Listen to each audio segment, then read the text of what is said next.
My mother-in-law called me an eyesore in the family group chat. Leave after the New Year's Eve dinner. No room for you. I turned off my phone and took my parents abroad. When I turned it back on, 999 missed calls. The night of the 26th of the 12th lunar month. My mother-in-law, Mainland Wang, tagged me in the family chat. A voice-to-text message. Hanging there for everyone to see. Wanong Su. We're short on space this year. Come over early on New Year's Eve. Help get the dinner ready. After the meal, you can head home. Just clean up the dishes before you go. I stared at that message 3 times. The cold light of the screen fell on my face. The group was silent. No one said a word. But that silence, it cut deeper than any insult. My husband, Jingchen Liu, in that family chat with over 30 people, never said a single word. Like a stone dropped into the deep sea. Not even a ripple.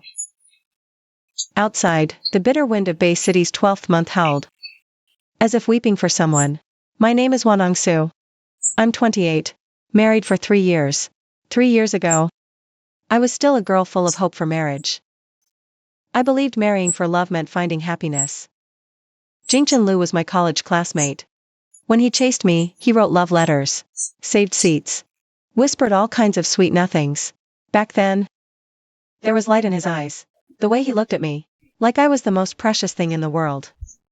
But that's old news. The Liu family made their fortune in construction. Not exactly old money in Bay City. But compared to my family, 2 ordinary working-class parents, they were miles above us. My parents are middle school teachers. Honest, simple folks. They poured everything they had into getting me through college.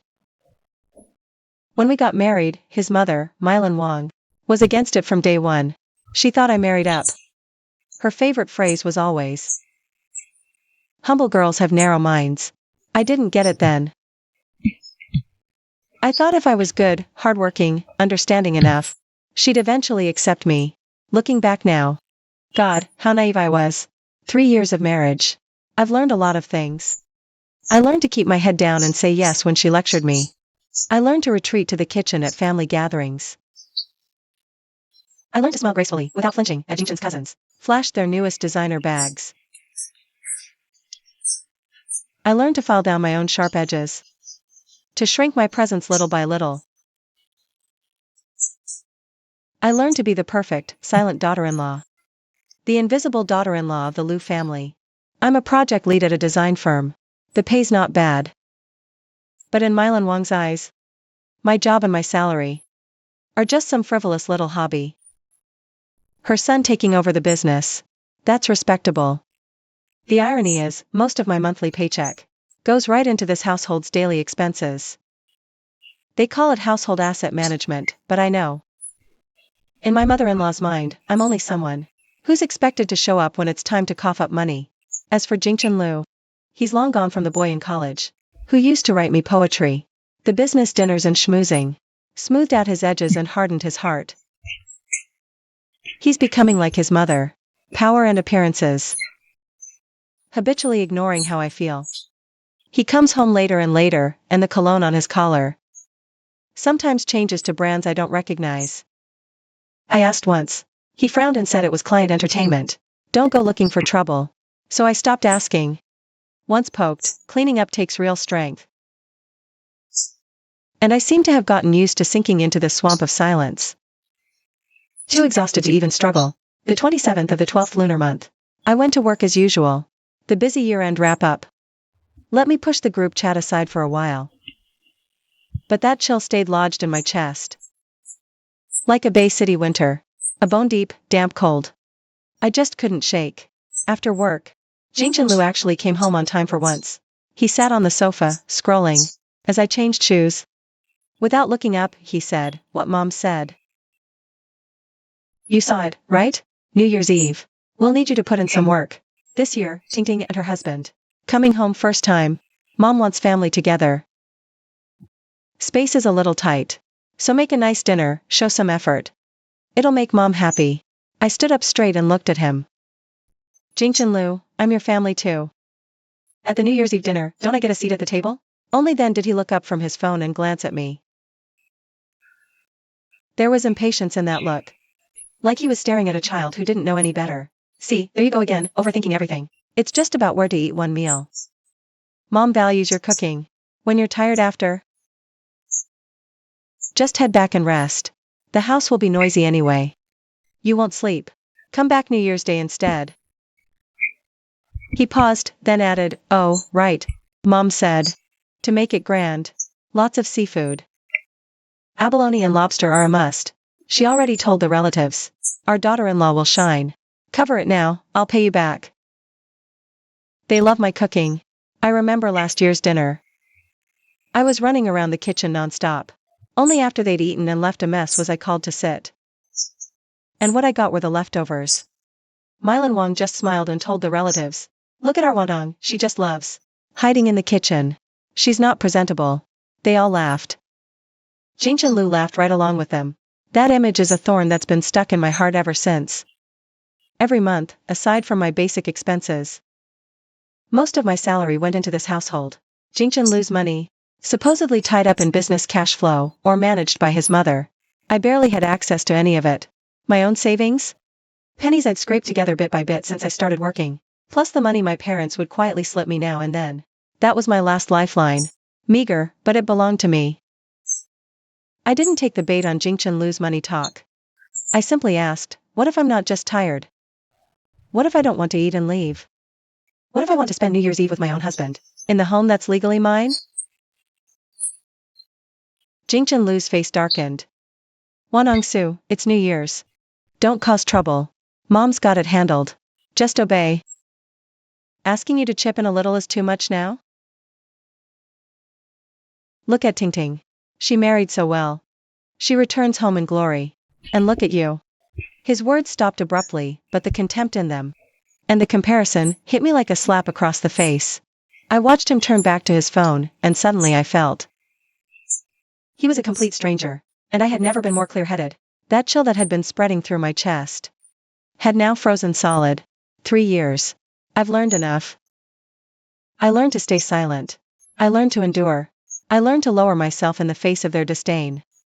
But I never learned how to chop up my own dignity and self-respect and throw it into that New Year's Eve dinner pot, just to please a group of people who never once treated me as family. That night, I couldn't sleep. I scrolled through my contacts, saw my mother's number, and remembered last spring festival. I was stuck at the Lu's and only got home on day 2. I stayed for 2 hours. My parents had cooked a full table of dishes, but barely ate, just piling food onto my plate, asking if I was doing okay. They were smiling. Then, a thought, like a cold spark, exploded in the dark sea of my mind, at first a faint flicker. Then it spread rapidly, burning away all my hesitation and the cowardice I'd grown used to. Why should I? Why do I have to spend a day like this? Still playing the part of a lowly cook and an outsider? Why do my parents have to wait, year after year, while every other family reunites, stuck in their quiet, empty house, waiting for their daughter to rush over, exhausted and wronged?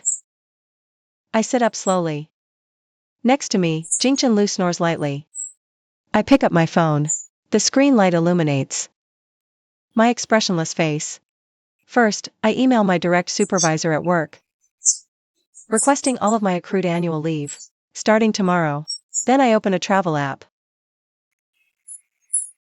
My passport is right beside me. My parents' passports have long been ready too. I scroll through pages for a few tropical island countries. My finger pauses. Payment. 3 plane tickets.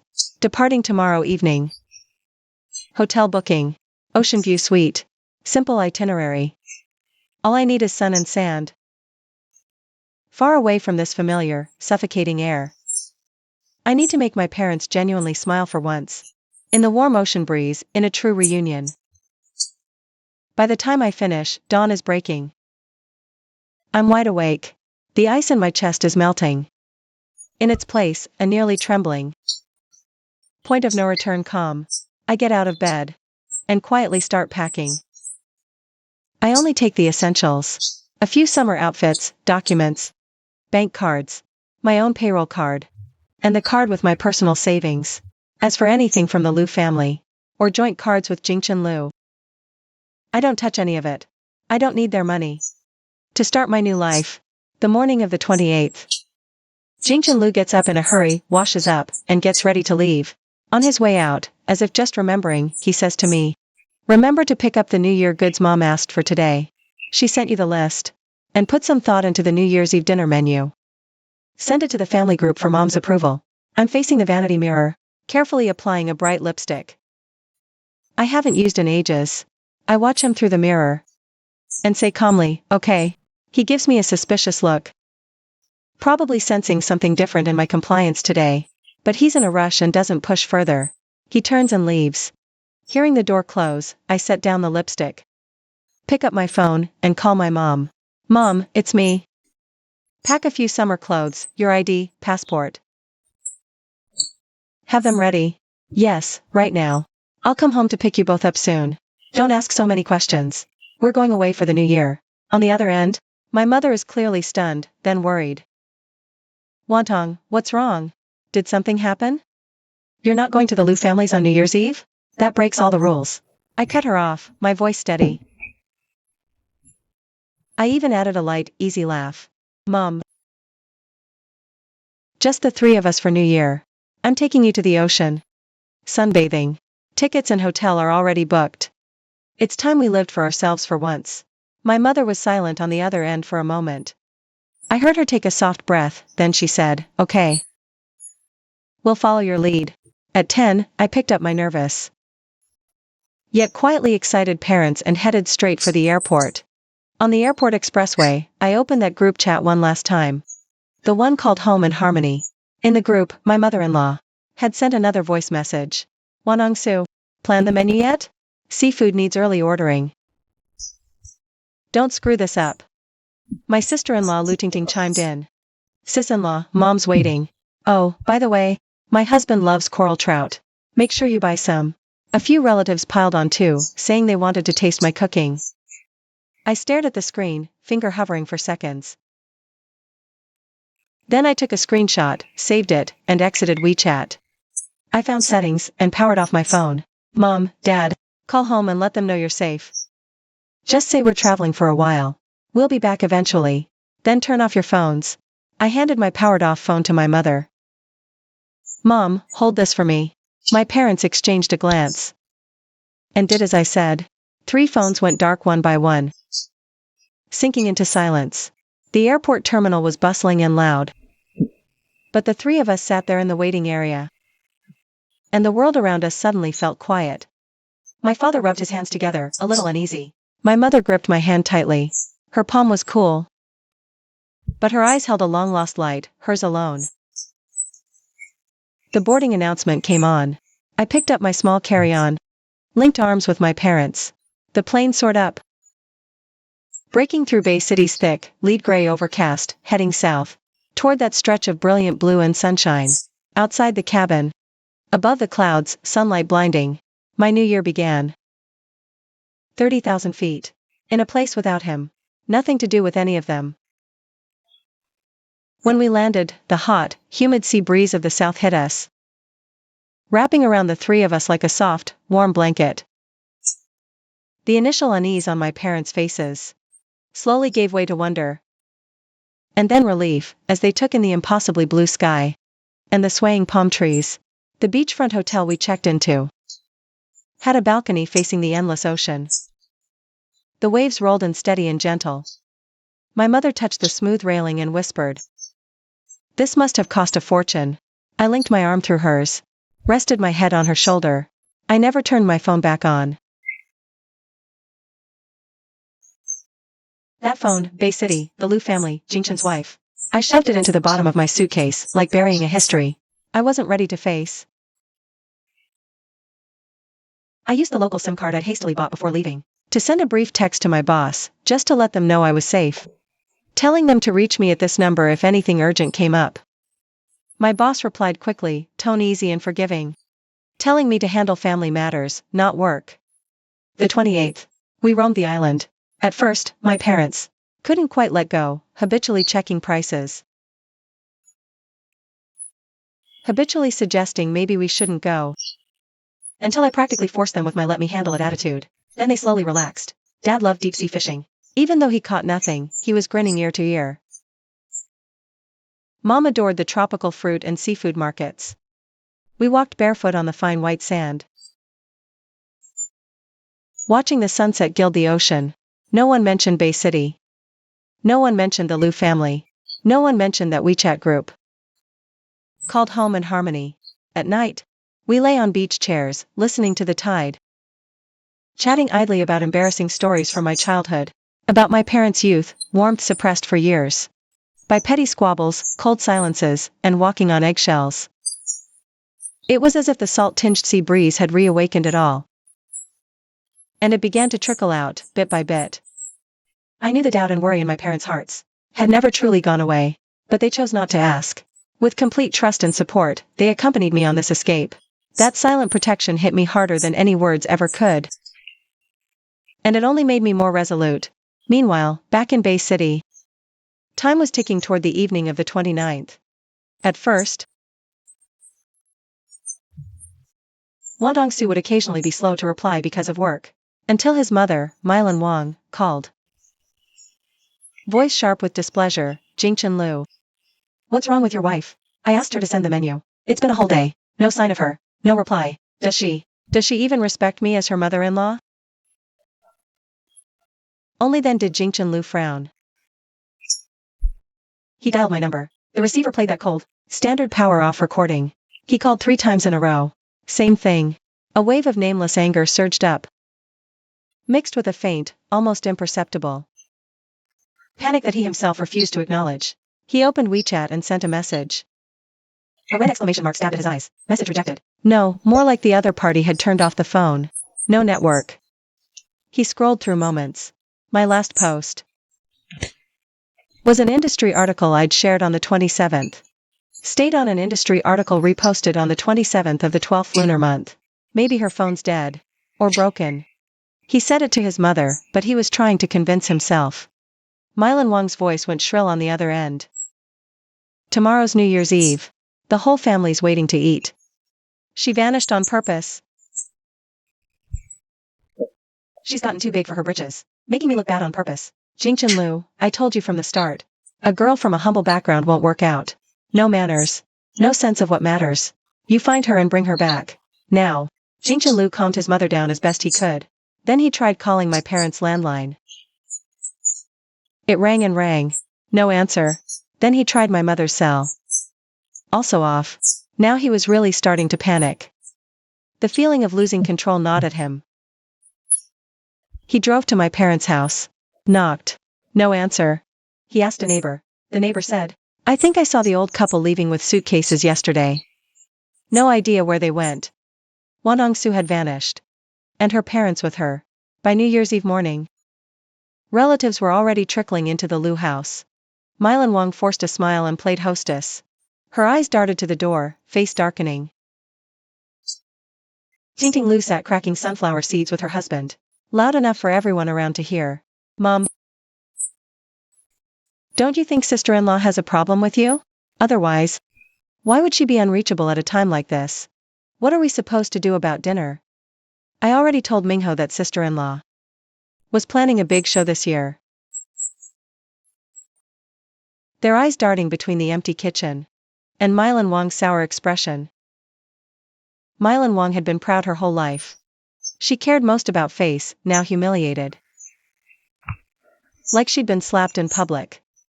She ordered Jingchen Lu. Call her office again. Call her friends. This is outrageous. Jingchen Lu, stone-faced, retreated to the balcony. He dialed that familiar number over and over. Always off. He tried a couple of my coworkers he knew.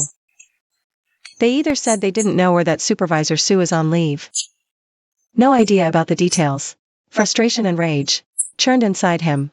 He felt his authority as a husband, as the son of the Liu family, challenged like never before. How dare Wang Dongsu? How dare she, on such an important day, humiliate the whole family, especially his mother? Like this. Mom, can't reach her. He returned to the living room and whispered in his mother's ear, his face livid. Wang Mylan's chest heaved violently. She eyed the guests, her kids.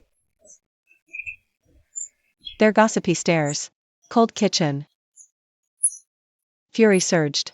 She forced a smile. she said, what bad timing.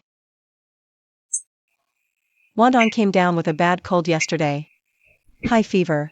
Keep kids safe. So I told her to stay in her room and rest. She's out. Phone died. Fine. Let's all go out. Jingchen. Quickly book a private room at Cloud Bay Restaurant. This year we'll treat ourselves. Eat out. The excuse was flimsy. But it temporarily pacified the clueless relatives. Yet that hastily arranged. That New Year dinner was tense. Wang Mylan couldn't taste a thing. Every dish felt like it was mocking her miscalculation. Lu Tingting periodically said sweetly, Mom. Don't worry. No one wants sister-in-law to be sick. But her being all alone during the New Year, sigh. It sounded like comfort, but it was really a reminder to everyone. She got sick on Family Day.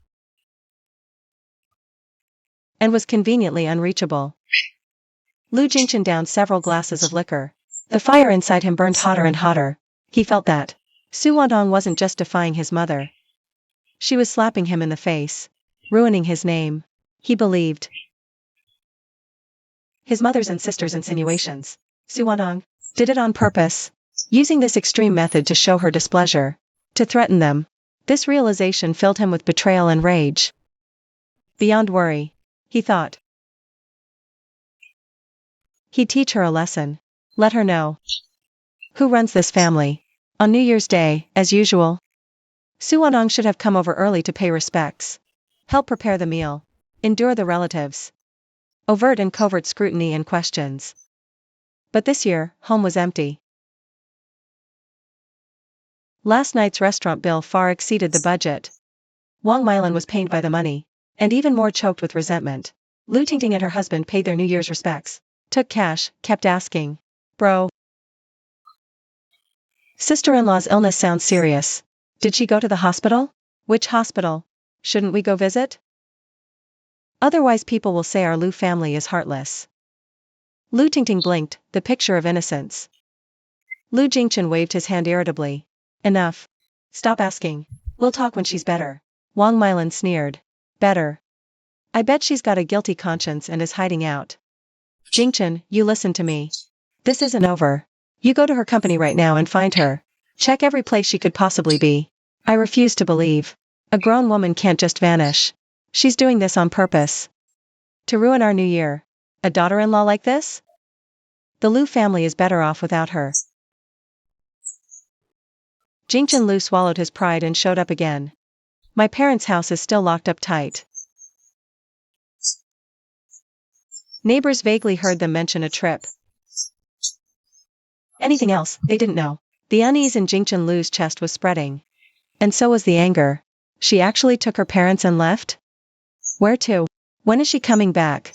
Why? He pulled some strings. And checked the travel records under my parents' names. No recent train or flight bookings. Which only confused and infuriated him more. Like punching a pillow. Out of options. He showed up at my company. The front desk stopped him. He claimed to be my husband with an urgent matter. A sharp, capable female director in her 40s. Received him. Jingchen Lu held back his frustration. He calmly asked about my whereabouts. He hinted at a misunderstanding at home. Could offer assistance. Or at least tell him how to reach me. The director politely but firmly shut him down. Mr. Lu. I completely understand how you feel.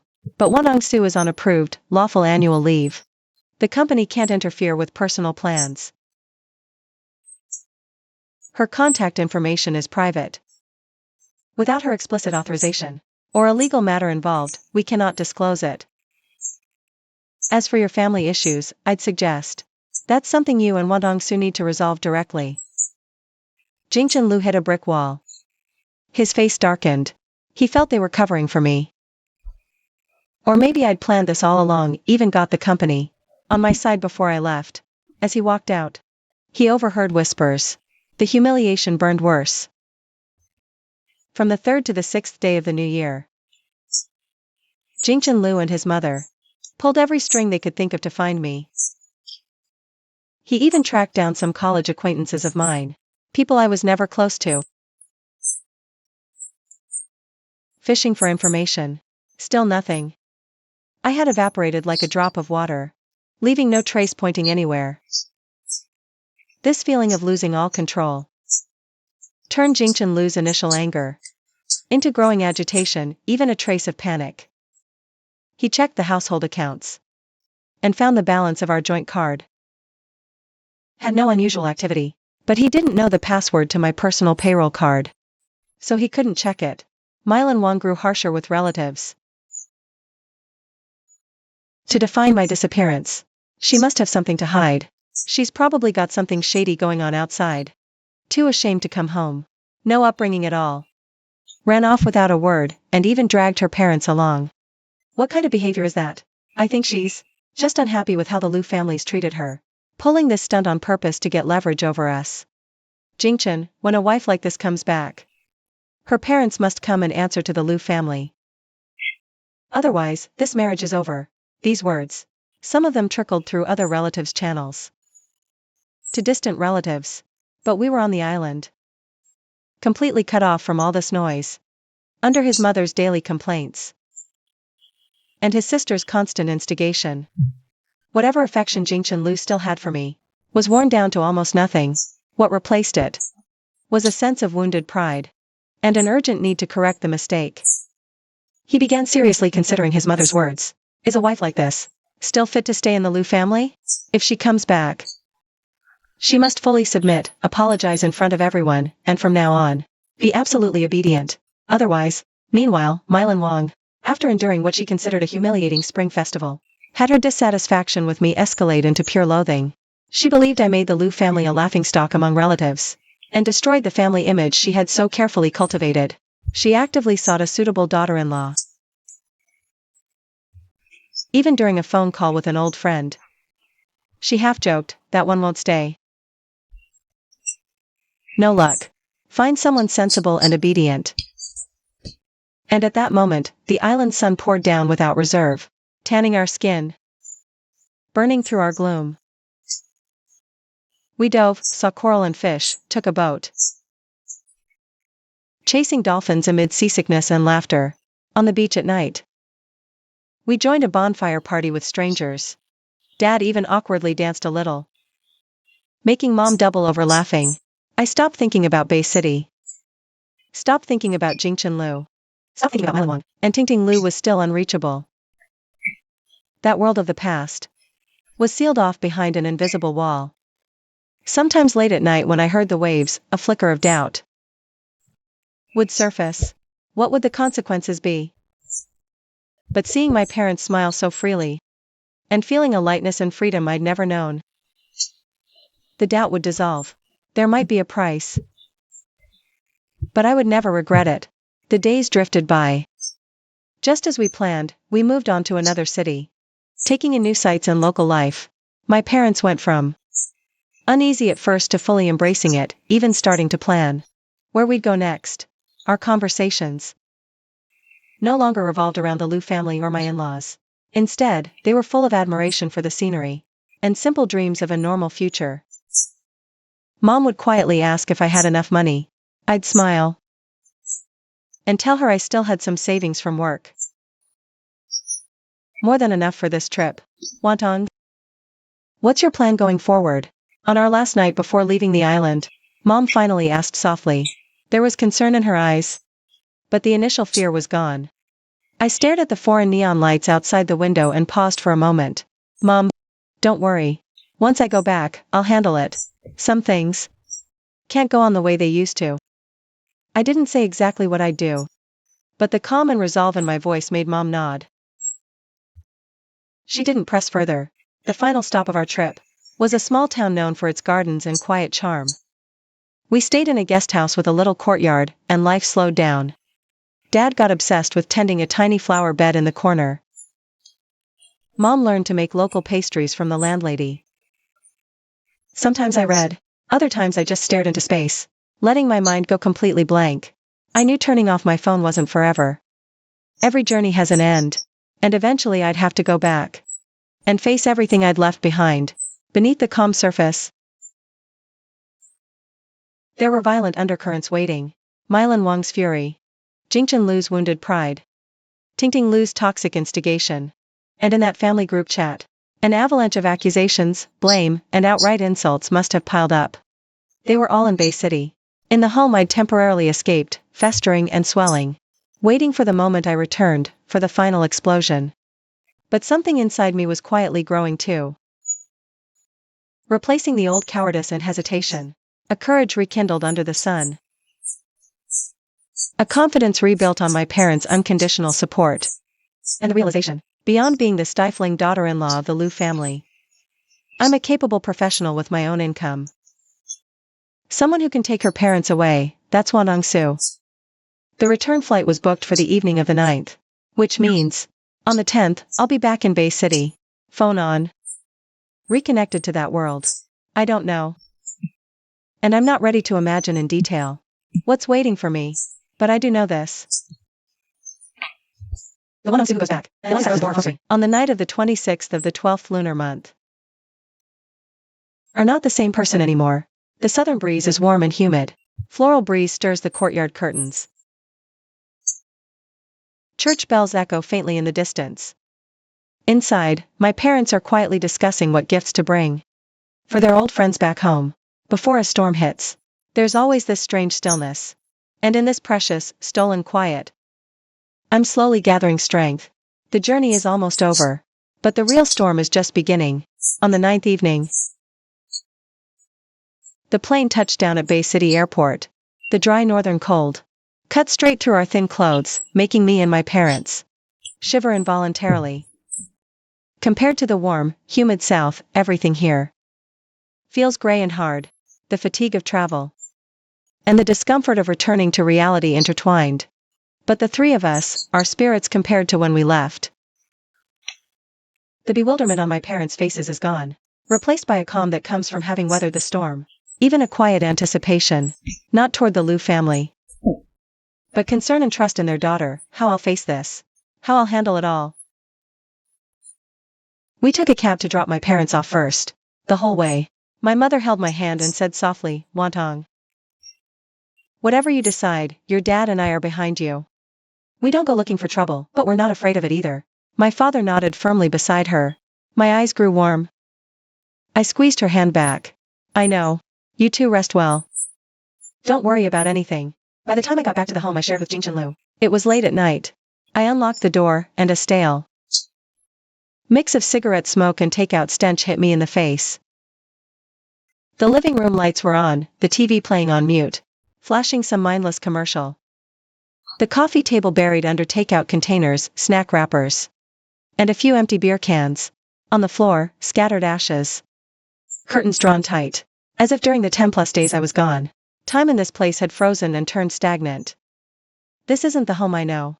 When I left, it wasn't exactly warm and cozy either.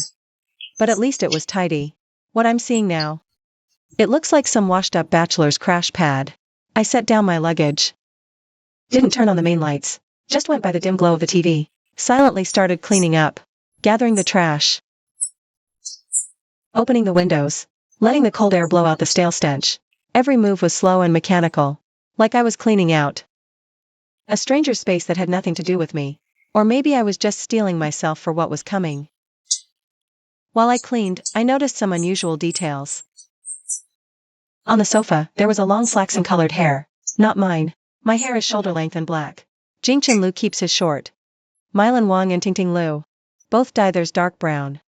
In the bathroom, there was a new set of women's toiletries in pink packaging. Very trendy, youthful branding. Not my style. And definitely not something Jingchen Lu would ever buy. On the vanity, a bottle of my perfume. Shoved into the corner. Replaced by some flashy, over-the-top bottle I didn't recognize. And what really made my heart sink.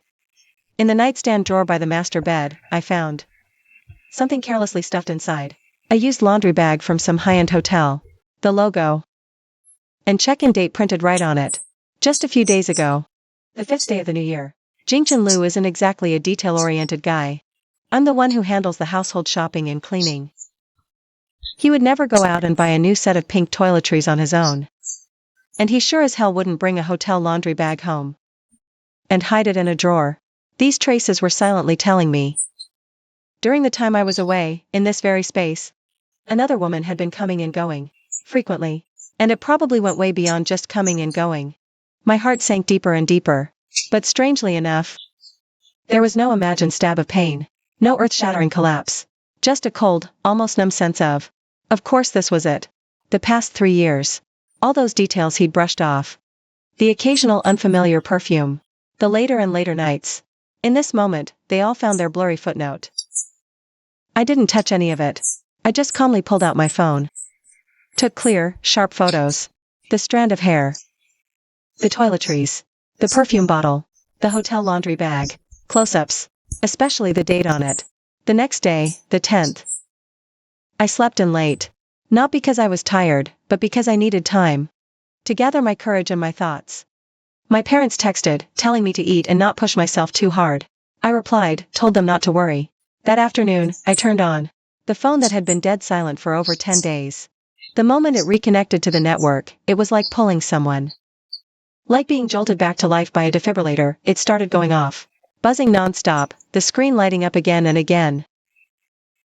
Notification badges piling up at lightning speed until they became a dizzying blur. The missed call counter climbing frantically.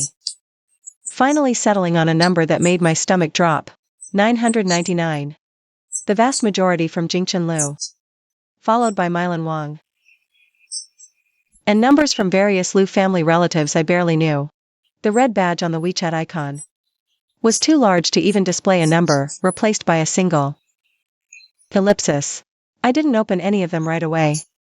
Once the phone finally stopped vibrating, the world fell into an almost terrifying silence. I sat in the freshly tidied living room. Sunlight streaming through the windows. Dust motes visible, dancing in the beams of light. I opened the phone's built-in notepad first. Created a new document and logged the current date and time. Then started organizing my thoughts. I dealt with work messages first. Greetings from company leadership and colleagues. A few handoff notes. I apologized to each one and explained there'd been a family emergency, now resolved. And that I'd be back to work as soon as possible. Then, I tapped on a few of the missed call notifications. One from an old college friend and former coworker, Ransu. She called 3 times. I called back. She picked up almost instantly. Ransu's voice was hushed, speaking fast. Wandong, oh my god, you finally turned your phone on. Are you okay? Where have you been? I've been worried sick. I'm fine, Ran. Took my parents on a little getaway, just got back. I tried to keep my voice steady. A getaway? You have no idea. Jingchen Liu has been running around like a madman, looking for you everywhere. Started before the new year. He even cornered me once outside our old office building, asking if I knew where you went. I told him I didn't. He didn't believe me. The look in his eyes was terrifying. Ransu paused for breath, her voice dropping even lower. Also, I heard his mother, that Auntie Wang, has been saying all kinds of nasty things about you to your relatives and friends. Saying you have no manners, no sense of propriety, disappearing during the holidays. And she suspects you ran off because you've been seeing someone. Telling it with such conviction. A lot of people are talking. I gripped my phone tighter. Jingchen Liu's sister, Tingting Liu. I ran into her once too.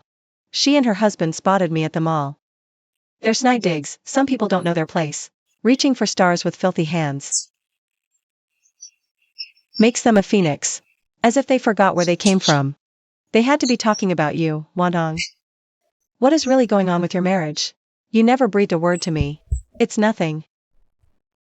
Ran, thank you for telling me all this. I've got a clear picture now.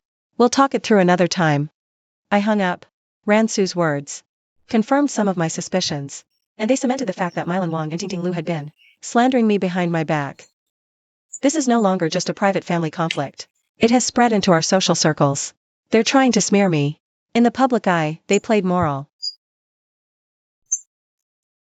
Then dialed another number. It was Auntie Wang from the corner store.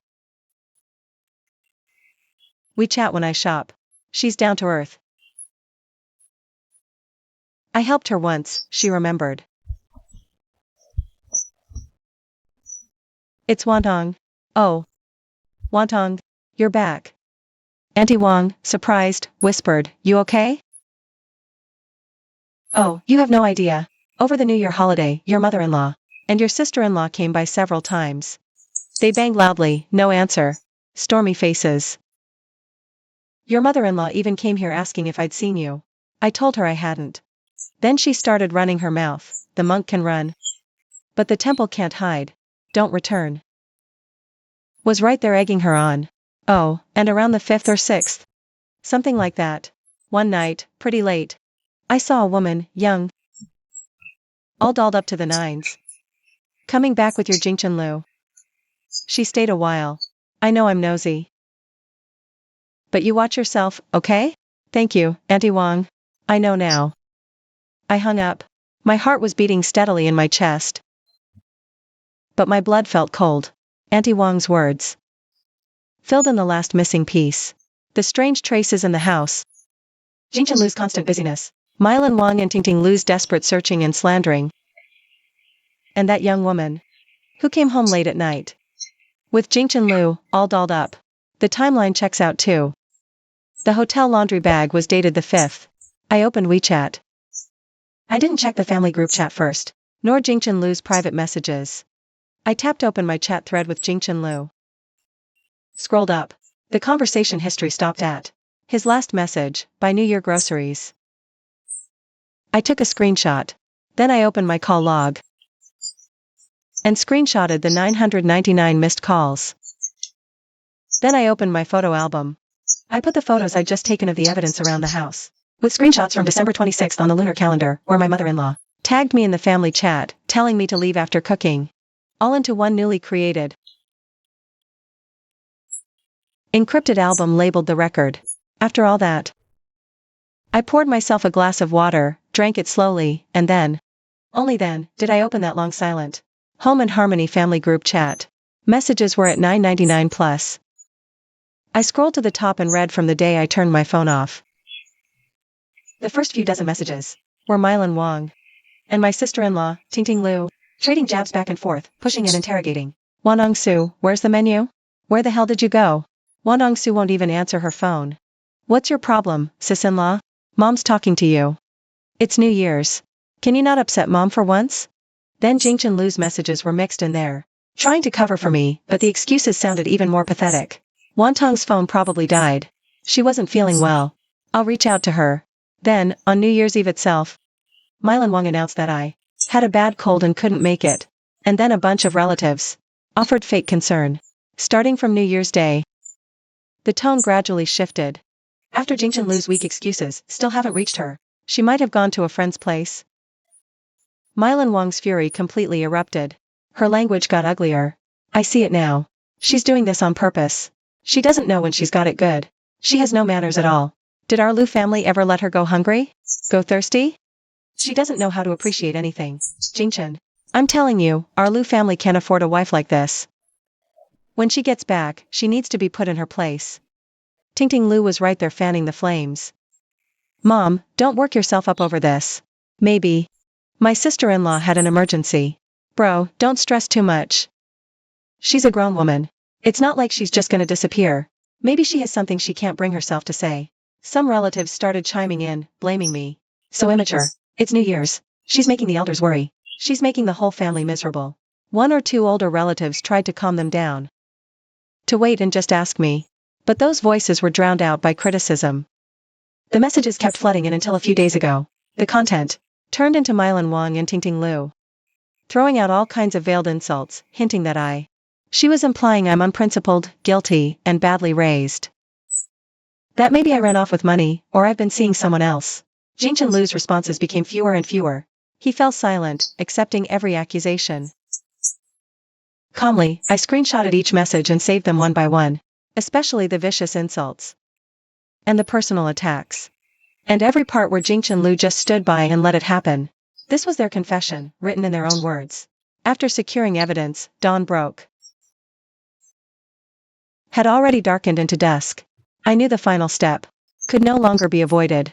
I took a deep breath and opened my WeChat chat with Jingchen Lu, the source of 999 missed calls. I didn't send any text back. Instead, from my encrypted photo album, I chose the screenshot from December 26th. She'd tagged me to cook dinner. And then get lost. I hit send. The image sent successfully. Almost instantly. The top of the chat window showed he was typing. It went on for nearly a minute, but no message came through. He'd clearly seen it, and it had hit him hard. He searched for words, or suppressed rage. I waited patiently. Finally, his message came through. It wasn't text. It was a WeChat voice call request, dialed directly. The ringtone shrieked through the suddenly silent living room. I stared at Jingchen Lu's name flashing on the screen. And that familiar profile picture that once made my heart flutter. But all I felt now was a cold, dead calm. I pressed the answer button. I tapped call recording. Hello? My voice was flat and steady. Wanong-su. Jingchen Lu's roar exploded through the earpiece instantly.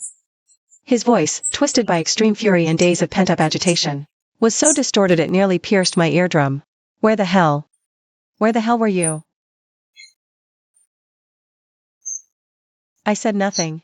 I just held the phone a little farther away from my ear and listened quietly to his ragged breathing and the faint sound of Mylan Wang's shrill cursing in the background.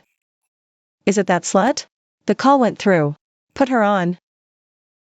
And Tingting Lu's placating voice, Mom. Calm down, let him talk to her. It seems he was at the Lu family house right now, making this call right in front of Mylan Wang. Did you go mute? What the hell is your problem? What do you mean by sending that screenshot? Jingchen Lu's tirade continued. It's New Year's, and you just vanished without a word. And you dragged my parents off with you. Do you have any respect for this family? For me? Do you have any idea what these days have been like for us? Do you know the relatives are all laughing at us? My mom's blood pressure shot through the roof. Wanong-su. What the hell are you trying to do? Once his barrage of questions and shouting finally let up, I finally spoke, my voice still steady, even a little cold. Did you get a good look at the picture I sent you? Need me to translate? On December 26th lunar calendar, your mom told me in the group chat to come cook on New Year's Eve. Cook, then leave. Too many people this year, no room to stay. Just cook and leave. It's all in black and white. Need me to read it aloud? There was a long pause. But Jingchen Lu immediately shouted back even louder, trying to drown out his guilt with volume. So what? Mom was thinking of you. There are too many people, no room. What's wrong with letting you go home and rest? She just cares about you, not wanting you tired. For something so small, you go and blow it up like this? Turning off your phone? Disappearing? Wanong-su. Afraid I'd wear myself out. I almost let out a cold laugh, but I held it in. My tone turned even flatter. So summoning me to cook is caring about me. After I finish cooking, having me clean up and leave is not wanting me tired. In a group chat with over 20 people, publicly treating me like that is giving me face. Jingchen Lu. Your family's care and face are something else. You. Stop with the sarcastic crap. Jingchen Lu seemed thrown off by my calm. But his rage only grew. Even if Mom's tone was blunt. As the younger one, can't you be a little more understanding? Couldn't you have just told me or Mom privately? Why did you have to go to such extremes? Do you have any idea how much you've embarrassed the whole family? How much you've hurt my mom? How much face I've lost? Be understanding. Tell you privately. I repeated his words, then slowly asked. Jingchen Lu, in 3 years of marriage, haven't I been understanding enough? Every time your mom made veiled insults, I swallowed it silently. Every time your sister mocked me, I swallowed it silently. Every time you stayed neutral, played peacemaker, or sided with them, I swallowed it silently too. And after all my patience, on New Year's Eve, I get shut out of the family reunion entirely. Good enough only to cook. And once done, thrown out. You're asking me how much more I should understand? Understand until. So I'm just supposed to show up at your kitchen for holidays now? Finish cooking, then disappear, not even allowed a seat at the table? Is that it? You're talking nonsense. Who said you couldn't sit at the table? That was a special situation. Jingchen Lu was clearly grasping at straws, flailing for excuses. Wanong-su. Let me tell you, don't change the subject. The real issue is, you vanished for over 10 days without a word. Phone off. Complete radio silence. That is a serious offense. Get over here, kneel before mom, and apologize. And your parents, how did they even raise you? They can come too. And answer to the Liu family. Otherwise what? I cut him off, my voice still steady, but laced with an unmistakable edge of cold. Otherwise, this marriage is over. Jingchen Liu practically bellowed the words, as if he believed they were the ultimate weapon. Don't think I won't. Disrespecting your in-laws like that. No family duty, selfish, reckless. The Liu family doesn't need you. Listen carefully. Come apologize right now, this instant. Or I'll, just then, in the background of the call, Mylan Wang's shrill voice cut through, clearly snatching the phone from him, her sharp, grating tone stabbing straight into my ear. Jingchen, why are you wasting your breath on her? Wanangsu, you ill-bred little tramp. Listen to me. If you're not dead, drag yourself back here right now. And kneel before me. You ruined the family's New Year's Eve plans. Cost us extra money eating out at the last minute. Plus illness from anger these 10 days, emotional damages. All comes out of your hide. Running won't get you off the hook. How did your parents raise such a worthless thing? A whole family of low-class, gutter trash. Let me tell you something. If you want to stay in the Liu family, you'll fall in line and obey. From now on, when I say one, you don't say two. Your paycheck, your pathetic little savings, hand it all over. I'll manage it so you don't fly off again. And another thing. You get pregnant immediately. Give us a son, then we'll talk. Pull a stunt like this again. And I'll have Jingchen divorce you. And send you crawling back to your shabby family. I said nothing. That torrent of venom, insults, and utterly outrageous demands, like poisoned icicles, driving through the phone. The old me would have crumbled. But now,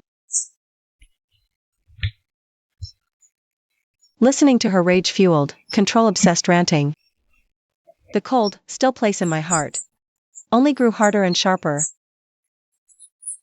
Like rocks exposed after the tide recedes. I could almost picture her face, twisted with fury and self-righteousness. I waited for her to finish. His ragged breathing came through the receiver. Only then did I slowly, in a tone so calm it was almost cruel, speak into the phone, word by word. Ms. Mylan Wang. First, watch your language. Every single word you just said, I have recorded. Verbal abuse, defamation, extortion. All of it could constitute a crime. Second, my money's mine, not yours. Or with the Liu family. Third, having children is my right, not my obligation. Not your bargaining chip. A sharp intake of breath came from the other end. I paused. Then I continued. Fourth, there lay a document I had just printed. On the top page, several bold black words were clearly visible. I picked up the paper, said evenly, yet clear enough for the mother and son on the other end to hear every single word. Regarding your son Jingchen Liu, during the course of our marriage, maintaining inappropriate relationships with multiple women, bringing others to stay overnight. Evidence. Photos, records, your admission. Domestic emotional abuse, financial control, and personal insults. I have organized and backed up all of it. The other end of the line fell into instant, deathly silence. Even Mylan Wang's breathing had vanished. I could almost picture Jingchen Liu's ghost white face, and Mylan Wang's mouth hanging open in shock. Then, into the receiver, I delivered the words that would terrify them, especially Jingchen Liu, beyond belief. Also, New Year's Day 5, Longqian Hotel 1806. The Ms. Jiang who accompanied Mr. Jingchen Liu there, and left behind her toiletries.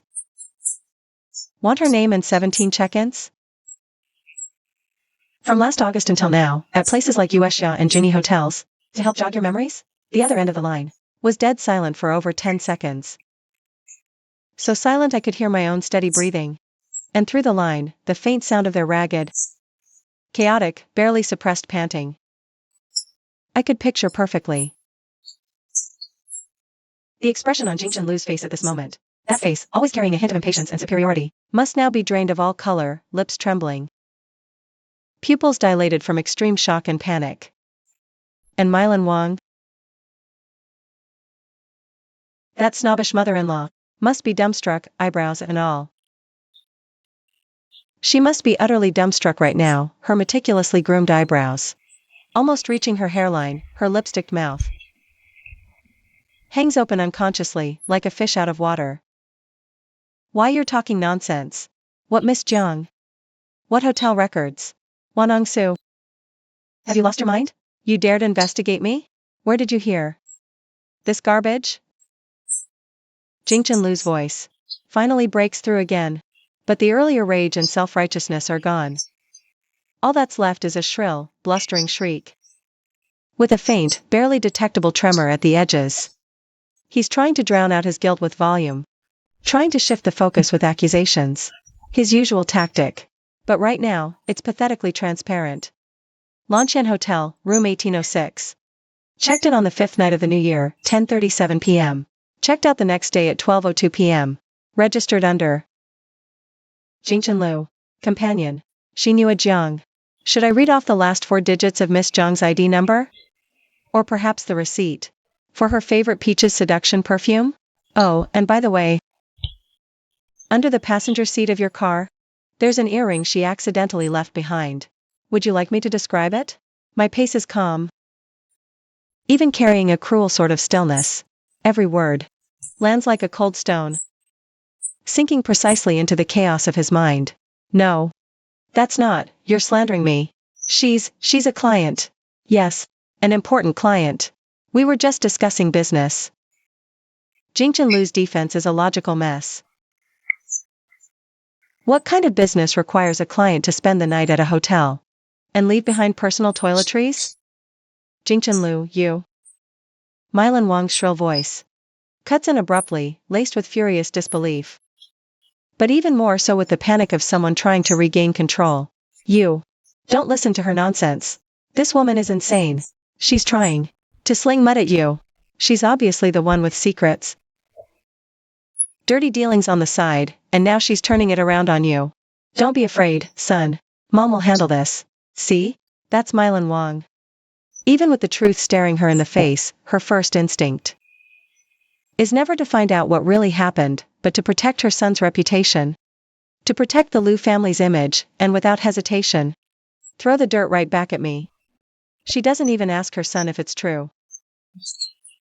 She just convicts me on the spot. I let out a soft, almost inaudible laugh. That laugh traveled through the phone line. No doubt it hit an exposed nerve on their end. Mrs. Mylan Wang. I kept my tone even, cold enough to freeze blood. The recording is still running. What you just said? Plus insulting my parents and demanding my payroll card. Pressuring me about having children, it's all on tape, clear as day. As for Jingchen Lu and that Miss Jiang, or Miss Li, Miss Wang, whoever she is, you can shut the door and sort through that mess yourselves. I'm not just holding records from the 5th of the month. The past year, maybe longer. Should I go through them one by one, item by item, with dates, locations, even my spending records? Want me to read them? Where did you get all this? You had me followed? You invaded my privacy. That's illegal. Wanang Su. Jingchen Lu sounded like a drowning man clutching at his last straw, screaming at the top of his lungs. Illegal? I repeated the word. And this time a clear edge of mockery crept into my voice. Jingchen Lu, maintaining an improper relationship with someone else. We're still married, so you're at fault. Do I need to remind you what it means that you brought someone back to our shared residence? As for where this information came from, don't worry. It's all legal. It's all clean. You should be grateful that right now, I'm telling you over the phone, instead of sending these materials straight to certain offices, or sharing them in that big happy family group chat of yours. Home and harmony, isn't it? So all the relatives can help you remember and analyze together. Which ones are your precious clients? You wouldn't dare. Mylan Wang and her son screamed in unison. Their voice is thick with terror. What they fear most is losing face. That shiny, picture-perfect mask of family harmony. If these filthy details ever went public, especially if the relatives who already whisper about the Liu family got wind of it, it would be total annihilation. Why wouldn't I dare? I shot back, my voice dropping to ice. From the moment you, Mrs. Mylan Wang, openly cut me out of the family reunion in that group chat, treated me like the hired help, since Jingchen Liu enabled that humiliation, you never asked if I was safe, but instead slandering and cursing me and my parents. From the moment I walked back into the so-called home, and saw traces of another woman, tell me, what's left to fear? On the line? All that remained was ragged, terrified breathing. I went on. I'm not giving them another chance to interrupt. Today, this call is not to listen to your excuses, your accusations, or more of your mudslinging. It's a notice. I'm notifying you of two things. First, regarding the divorce. I'll have my lawyer handle it. Given that Mr. Jingchen Liu is significantly at fault, and given your family's long-standing emotional abuse and insults toward me, I will assert my rights under the law when it comes to asset division. Marital assets, including but not limited to this house, your company equity dividends, and other shared property, will all need to be re-examined and divided. Of course, I'll also provide my payroll records from these 3 years as proof of my financial contribution to this household. As for what your mother just mentioned, demanding my personal salary card and savings, I imagine a lawyer would find that very interesting. Second, regarding the personal insults, defamation, and slander you've directed at me and my parents, recently and in the past, all chat logs and call recordings have been saved and backed up. If, going forward, I hear or see any false, defamatory remarks about me or my family through any channel, whether from you or from anyone else benefiting from or condoning your behavior, I will immediately take legal action for defamation and personal insults. At the same time, Mr. Jingchen Liu, proof of your affairs with multiple women will also be submitted or made public as supplementary material, demonstrating your fault and lack of character. My terms are simple. Let's part amicably. I'll fight for what's mine. And from this moment on, you, and everyone in the Liu family, need to disappear from my life and stay silent. If you agree, my lawyer will be in touch. If you don't, or if you try to play any games, I paused, making sure every word landed like a hammer on their hearts. I don't mind letting more people see what's really underneath the Liu family's shiny surface. And I don't mind letting that Miss Jiang, or any of the other women, and their social circles, get to know Mr. Jingchen Liu's glorious achievements. With that, I stopped engaging, whether the other end of the line had gone deathly silent, or was about to erupt into chaos. I hung up cleanly. Then I picked up my phone and saved the 20-plus minute call recording, uploading it to cloud backup. After all that, I walked to the window and pushed it open, letting the cold early spring night wind of the north hit my face. My hands were trembling slightly, but my heart was wrapped in a strange, eerie calm. There was even a sense of relief, like after a long exhale. I knew the war had only just begun. What I held in my hands wasn't just hard proof of Jingchen Liu's affair. It was a recording of him and his mother. They broke down, confessing everything. This alone might not win in court, but it was enough to ruin them, and to give me leverage and breathing room at the negotiating table. I walked back to the living room. I carefully put away the document I'd printed earlier. Actually, it was a partial evidence list I'd organized, along with a timeline of events. Then, I dialed Ran Su's number. Ran, are you asleep? No. So? What happened? Did you call them? Are they losing their minds? Ran Su's voice was urgent and worried. Yeah, I called. I laid it all out, I said, keeping it brief. Ran, I might need to ask you for a favor. Do you know any reliable lawyers who specialize in marriage and family disputes, especially in protecting women's rights? I want to consult someone. I heard Ransu gasp on the other end of the line. Then came her support, without a second of hesitation.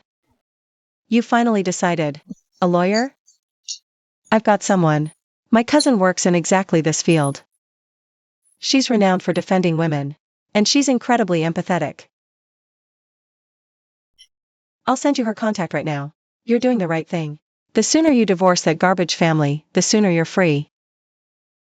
Hearing my friend's unconditional support, my eyes grew hot. Thank you, Ran. What are you thanking me for? We don't do that between us. Wait, I'm sending it now. And, hey, be careful these next few days. Desperate people do desperate things. That whole family. Watch out, they may cause a scene. Ransu warned. I know. I'm staying at my parents' tonight. I'll change the locks tomorrow. Not long after hanging up, Ransu sent over her lawyer cousin's contact info. With a note attached. I already gave my cousin a heads up. Contact her directly. Tell her I referred you. You've got this, Wandong. I didn't call the lawyer right away. It was late. My phone started buzzing like crazy again. This time it was a WeChat voice call from Jingchen Lu. One after another. Relentless. Suffocating. I hung up and blocked every single way he could reach me. Temporarily blacklisted. All of it. I needed one night without interference to steady myself. To plan my next move. The night air was cold. My steps felt steadier with each block. They were awake. Clearly waiting for me. The moment I walked in, their worry softened when they saw my calm. You talked? Mom asked quietly. Yeah. We talked. I asked for a divorce. I sat down across from them, holding Mom's hand, and looked at Dad too. Dad paused. They didn't give you a hard time? We had it out over the phone. I've got leverage on them. They're panicking right now. I gave them the short version. The evidence of Jingchen Lu's affair. The call recordings. I left out the disgusting details of the verbal abuse. Mom's eyes went red. She squeezed my hand back hard. Wandong, we don't need a family like that. My daughter deserves better. Without them, you'll do even better. Dad nodded firmly. That's right. Your father supports you. We've got nothing to hide. Divide it however the law says. We won't take a penny less than what's ours, but not a penny more. But won't going to court be a hassle? Will it?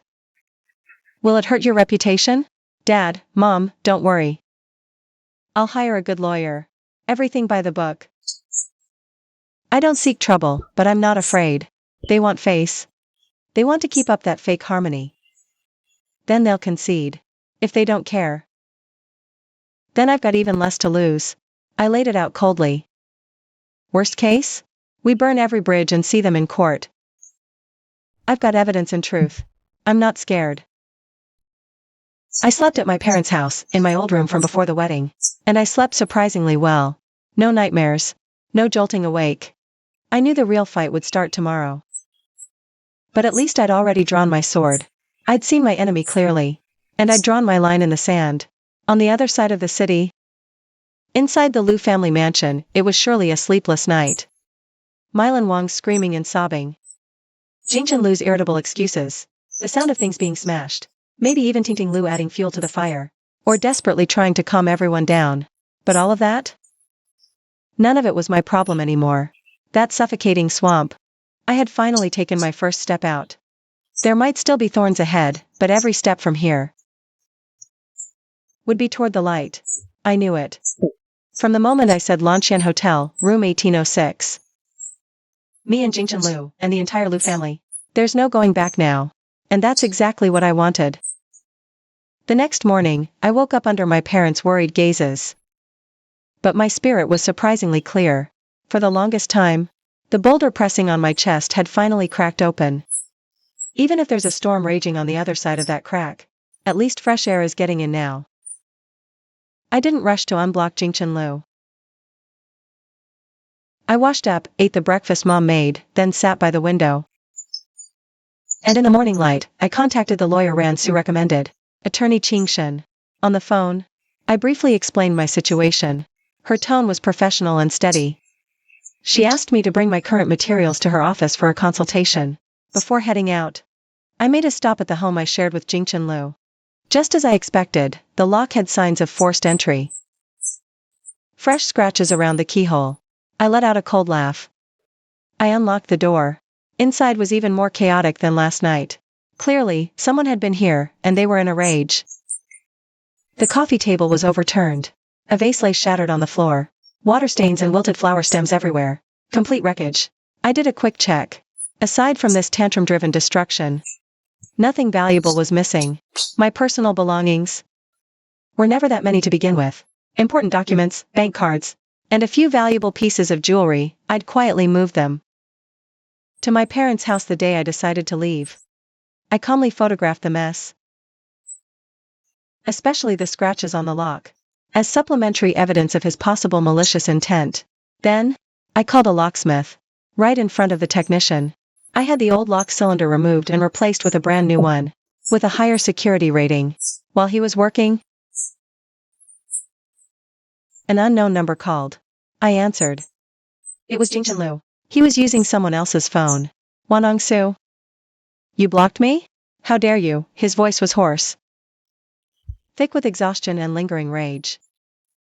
But more than that, it was barely suppressed desperation. I didn't let him finish.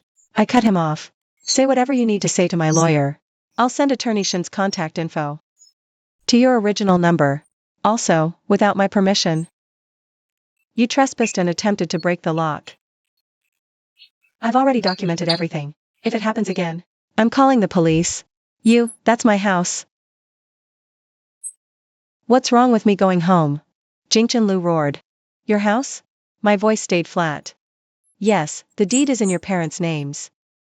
But under marriage law, the portion of the mortgage paid after marriage, and the property's appreciation are marital assets. Do I need to remind you, for the past 3 years, my salary, a significant portion went toward our shared household expenses, which covered the mortgage. Forgotten? If you have a problem with that, we can let the court do the math. And another thing. Last night's call? Recorded. Your mom demanded my paycheck, pressuring me to have kids. I've got backups of everything. So ask yourself, do you really want to keep talking to me like this? Heavy breathing again on the other end of the line. Then a muffled, heated exchange. Mylan Wang's voice, low, hissing something in the background. A long pause. Then Jingchen Lu's voice returned. Softer now, but still rigid. Wantong, can we just talk? There's no need to drag lawyers into this. No need to go to court. Think how ugly that gets. For you. For me. For both our families. It's bad for everyone. Let's just talk. I shot back. The past 3 years, I had 100 chances to sit down and talk. About your mother's treatment of me. About how checked out you've been. About how we keep drifting further and further apart. Did you ever give me that chance? You thought it was petty. That I was being immature. That I was keeping score. And now you want to talk? It's too late, Jingchen. Since you brought another woman into our home. Since your mother bossed me in the family chat like it was her right. From the moment my phone went off and instead of being worried, you both went straight to trashing me. There is no talking anymore. From here on, we do things by the book. By the law. You're really going to burn it all down? There it was in his voice. The threat. Wanong Su. You think your little pile of evidence is enough to take me down? It won't be easy. My family didn't get where we are in Bay City by being pushovers. You want a war? Bring it. You're an outsider. No roots. No backing. You really think you can win? I don't need to take anyone down. My voice stayed perfectly level. I'm simply taking back what's mine, and making sure the people who did wrong pay the price for it. Whether your family runs this town, I couldn't care less. This is a society of laws now. Evidence. Legal process. If you think your family's influence puts you above the law, go ahead. Try it. FYI, this call is still recording. What you just said? That's a threat. Intimidation. It'll go straight to my lawyer. He was choking on his own rage, ready to explode. But he forced himself to hold it in. I could hear his heavy, suppressed breathing. And in the background, Mylan Wang's voice rising higher and higher, screaming through tears. Ungrateful wretch. Heartless. I never should have let her in. That kind of thing. My contact information. I'll send it to your number. Before lawyers get involved, I will not communicate with you directly again. If you harass me or my parents through any other numbers, or if anyone shows up at my door to cause trouble, I won't rule out calling the police immediately, and may release some evidence depending on the situation. After that, I gave him no chance to respond. I blocked this new number too.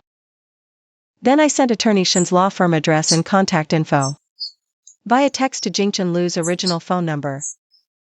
After that, I deleted the message record. I took the USB with all the files I'd organized, recordings, chat screenshot, photos, the hotel records list, and other materials, and headed to Attorney Shen's law office. Attorney Qing Shen was a woman in her early 40s. Sharp and capable, with piercing but calm eyes. She listened as I explained. I tried to stay objective. Not embellishing anything, but not dodging any key details either, including Mylan Wang's verbal abuse, and Jingchen Lu's threats.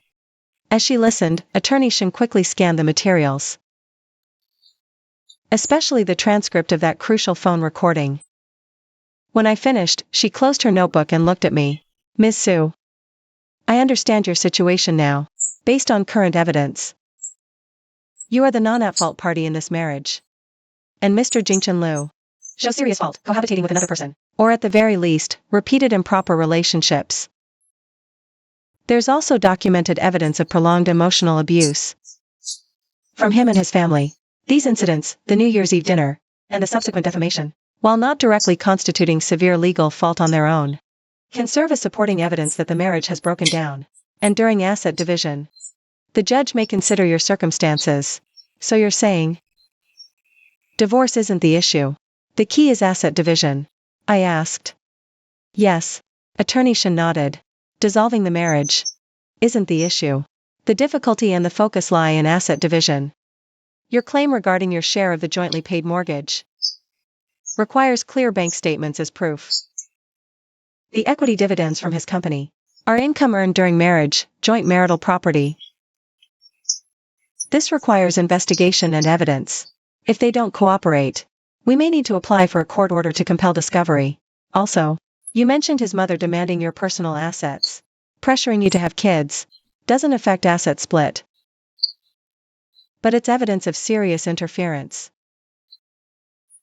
from his family that led to the breakdown of the marriage. In court, it can sway the judge's discretion when seeking emotional damages or a larger share of assets for the innocent party. Emotional damages? I have some questions about that. When one party's major fault leads to divorce, the innocent party has the right to claim damages. That includes material damages and emotional damages. Mr. Jingchen Lu's actions, especially bringing his affair partner into the family home, have caused you serious emotional harm. You can claim it. The final amount depends on evidence strength and the judge's discretion, Lawyer Shen explained. Also, you mentioned threatening statements from the other side. I suggest you be careful about your personal safety and keep all evidence. If the harassment escalates, call the police immediately. Lawyer Shen's professionalism and calm put me at ease. We signed a retainer agreement. Next, Lawyer Shen will formally send a legal letter to Jingchen Lu and initiate divorce settlement negotiations. If the other side refuses or their terms are unreasonable, we'll prepare to sue. Outside, the sun was perfect. I took a deep breath and felt the weight in my chest lift a little more. With professional help, I was no longer fighting alone. Over the next few days, I stayed at my parents' place. Jingchen Lu indeed quieted down for a few days. No more calls from new numbers, no more showing up at the door. But I knew this was just the calm before the storm. They must be scrambling to figure out their next move. Probably consulting their own lawyers too. I used this time, under Lawyer Shen's guidance, to systematically Organize every piece of material I could think of that proved the state of our marital finances. My payroll records showed a fixed amount transferred every month into the account used for shared household expenses. That account was mainly managed by Jingchen Liu. I have transfer records and receipts for the house. Vacation expenses. Gifts for the Liu family relatives, even including records of clothes and gifts I bought for Jingchen Liu. My income wasn't as high as Jingchen Liu's, but my contribution was real and tangible. At the same time, I started sorting out my own financial situation. Preparing for life on my own. Preparing for independent living. Ransu kept calling me, just to chat. She cheered me on. My parents were worried, but they backed me completely. Mom kept coming up with new dishes she thought I'd like. Dad quietly checked every door and window in the house, over and over. A week later, Lawyer Shen reached out. She said Jingchen Liu's side had finally responded. They didn't agree to an uncontested divorce. They asked for a face-to-face meeting. Jingchen Liu sent word through his lawyer. He wants to see me one more time. To talk things through. After all, you were husband and wife. His lawyer stressed that. This was Mr. Liu's personal wish. He's hoping for a chance to talk in private. He doesn't want to communicate through lawyers. It feels too cold. Lawyer Shen said on the phone. Her voice carrying that professional caution. My read on it. 1. There's disagreement on their side. Jingchen Liu might be trying to test your limits. Or he'll play the emotional card, hoping you'll soften. 2. They might believe they're holding something damaging against you. They want to pressure you in person. 3. They might genuinely want to settle this quickly through negotiation. To avoid a courtroom battle. Because if this goes to court, especially with evidence of fault, it would destroy their family's social standing. My personal advice. If you're mentally strong enough, go. But be fully prepared. And I suggest a public setting. For example, the conference room at our firm. I can be in the next room. To ensure your safety. And record the entire conversation. If you don't want to see him, we can simply refuse. And proceed with litigation. I thought about it for a moment. Running away solves nothing. And I wanted to know. What's left to say? Genuine remorse? Or just another trap? Lawyer Shen, I'll see him. In your firm's conference room. Set the time. I'll work around it. I'll record everything. What has to be faced, I'll face. Besides, I wanted to see it with my own eyes. That man I once loved, and who once made me feel so hopeless. With all the masks stripped away, his interests under threat. What face would he show me then? Maybe that would finally kill any feeling I had left. And in the future, whenever I feel weak, I'll remember this moment. And stand even firmer. Lawyer Shen moved fast. The meeting was set for the very next day. At her firm. A small conference room. Clean, quiet. With that solemnity only a law office has. Lawyer Shen was in the next room. Listening through a device. Just in case. I sat down on one side of the table. Phone recording, placed face down on the table. A few minutes later, the door opened. Jingchen Liu walked in. It's been a week, and he looks so haggard. Dark circles, unshaven. That old confident swagger is completely gone. In its place, there's a deep exhaustion and a restless, simmering anxiety. His shirt is wrinkled, like he barely slept last night. When he sees me sitting there, perfectly composed, something complicated flickers in his eyes. Concern. Guilt. But more than anything, a suppressed resentment and scrutiny. He walks over and sits across from me. His mouth opens, like he wants to say something, but then he swallows it back down. Silence fills the conference room. Only the faint hum of the air conditioning breaks it. In the end, he's the one who speaks first, his voice hoarse. Wandong, you've lost weight. I don't answer that. I just look at him, calm and steady. Attorney Shen said you wanted to talk. So talk. My bluntness and coldness seem to sting him. He frowns. He leans forward, clasping his hands together on the table. It's a pose meant to project sincerity. But the flickering uncertainty in his eyes betrays him. Wantong. Do we really have to go this far? His tone carries a deliberate, softened plea. I know my mom was wrong before. The things she said were harsh. And what she did, it was too much. And I was wrong too. I got too caught up in work and neglected you. I'm sorry, okay? Can we not get divorced? I swear, I'll change. I'll set things straight with my mom. I'll make her respect you. We can move out. Just the two of us, okay? Just like when we first got married. I almost laugh out loud at this heartfelt performance. Neglect. Apologize. Move out. 3 years of neglect.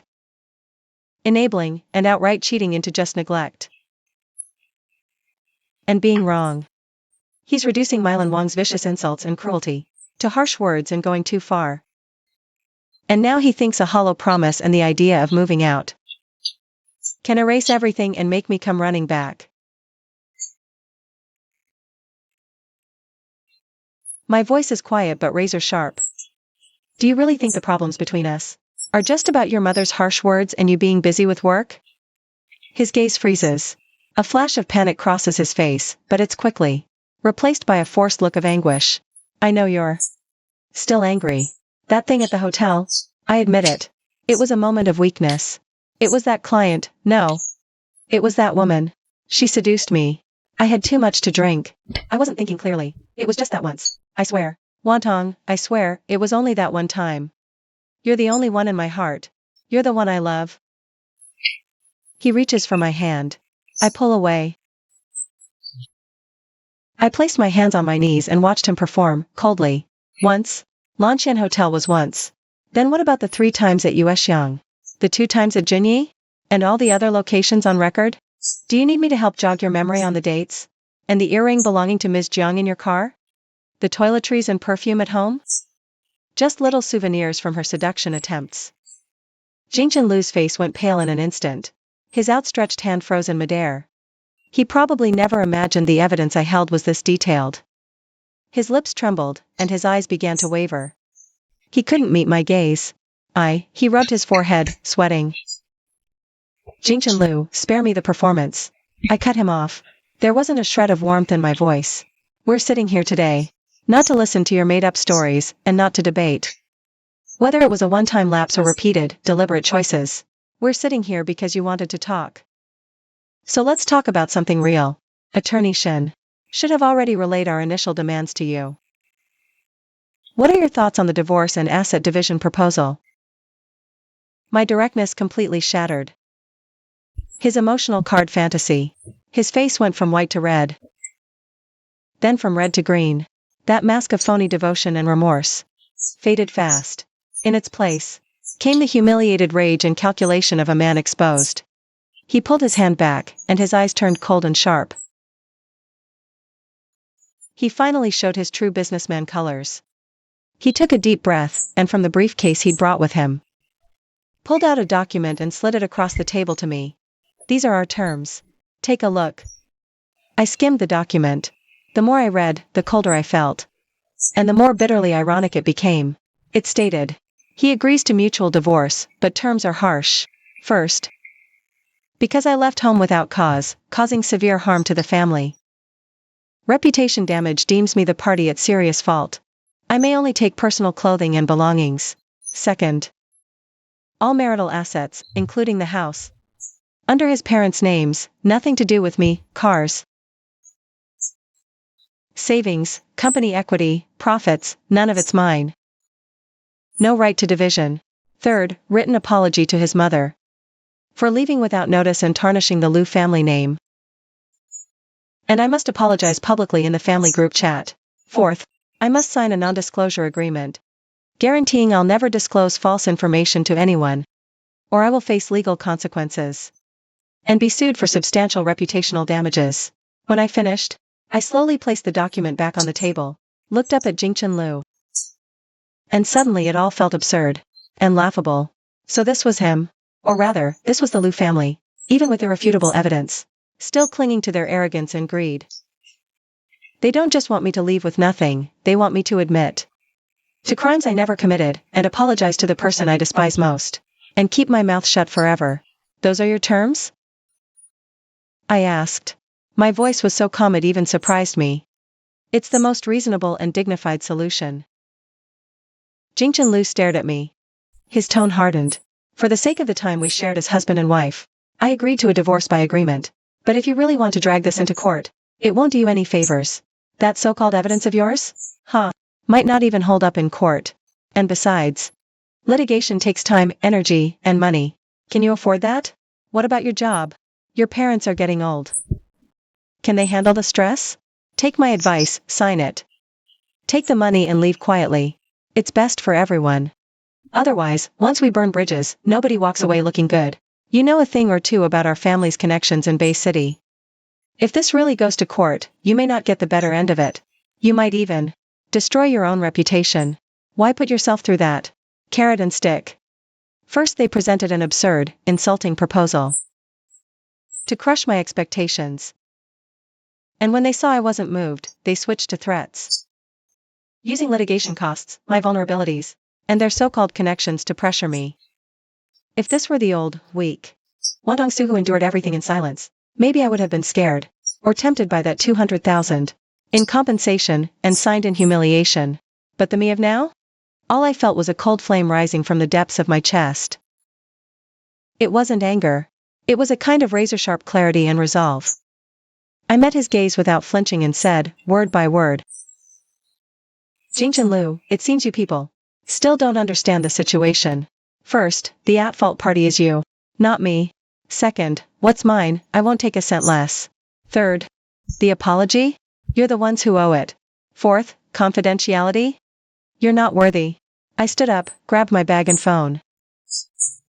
If that's your attitude, then there's nothing left to discuss. See you in court. With that, I didn't look at him again. His face had turned ashen in an instant. I turned and walked without hesitation toward the conference room door. I knew the real war was only officially beginning from this moment. And I was ready to face whatever storm came. This fight wasn't just about money. It was for the 3 years of my youth I'd lost. For my dignity that had been trampled. To show people like Mylan Wang, like Jingchen Lu, that not every act of endurance deserves to be met with escalating cruelty. And not every soft-hearted person deserves to be bullied.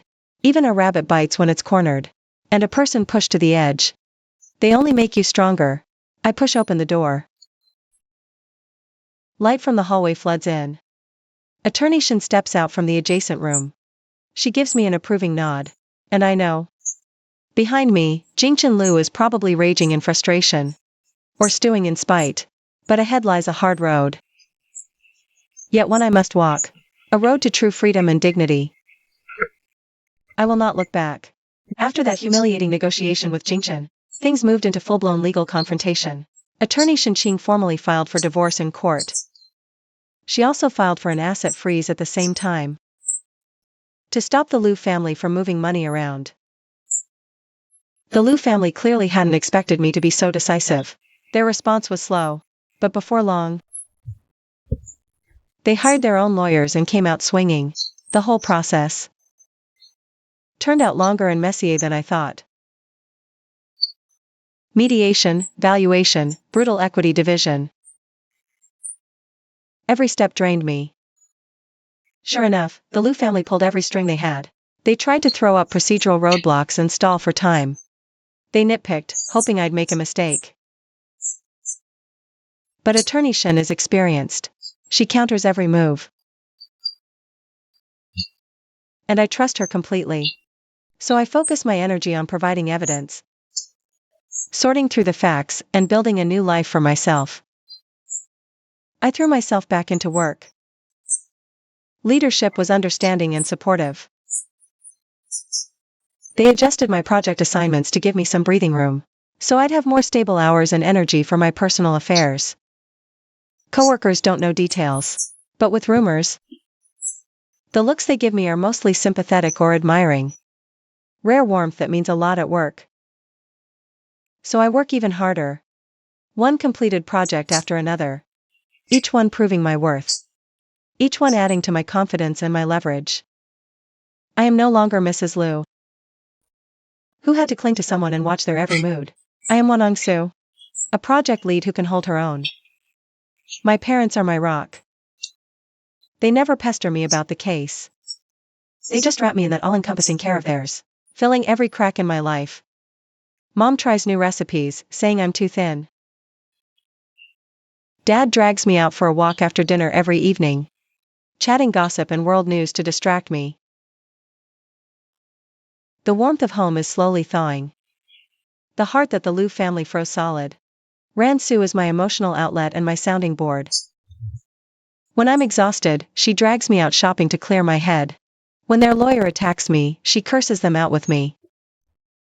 And on those rare days when I feel fragile and doubt myself, she snaps me out with blunt words. Wanangsu, wake up. Why miss that bastard and his witch mother? You're at war. Win, and the world opens up. Think about all they did. How they treated you. Get it together. The legal tug of war dragged on for months. During that time, Jingchen Liu tried reaching out a few more times. Sometimes he'd call from a new number. His tone shifted from initial threats to attempts at reasoning. Once, he even broke down in tears, saying, Wantong, I know I was wrong. I really do. I always shut him down cold, talked to my lawyer. Other times, his mother, Mainland Wang, somehow got hold of my parents' landline and called. The high and mighty insults were gone. Instead, she played the concerned victim, saying, a day as spouses means 100 days of grace. Then break up one marriage. A divorced woman loses her value. Our family forgives all. Same old garbage.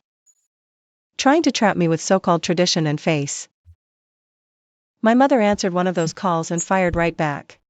My daughter married into your family to build a life. Not to be your maid and punching bag. Now you recall. A day of marriage means 100 days of grace? Where was that before? So what if they divorce? My daughter walking away from your family means she'll only do better. Don't call here again. She hung up, no reply, and blocked the number. When charm and force failed, they played dirty. Through channels I still don't know, whispers about me began circulating in my professional circle. They said I was a gold digger who couldn't climb the social ladder, so I bit back. I was scheming, keeping evidence, planned to extort in-laws, couldn't have kids, got kicked out. All lies. It sounded convincing. At first, it genuinely caused me some trouble. Even my boss gently asked me if I needed help clearing my name. But I didn't panic. On my lawyer's advice, I didn't publicly defend myself. That would only worsen things. I focused harder on work. I let my results speak for me. Meanwhile, I had Ransu briefly explain the situation to a small circle of trusted friends. And hinted they spread false info. The clean stay clean. The dirty stay dirty. When your strength and poise are high enough, the mud at your feet can't splash up on you. And gradually, the rumors died down. In the meantime, our legal offensive was moving forward steadily. The evidence Lawyer Shen submitted was solid and compelling. Especially the chain of evidence proving Liu Jingchen's infidelity, and the recordings of Wang Mailan demanding my bank card, pressuring me to have kids.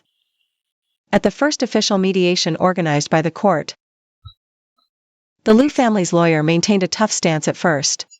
But after the judge pointed out that our evidence was substantial, that Liu Jingchen was clearly at fault, and that their claims of Su Wantong being at fault had no evidence to support them, the opposing counsel's confidence visibly crumbled. The mediation ended in a deadlock, but it was a turning point.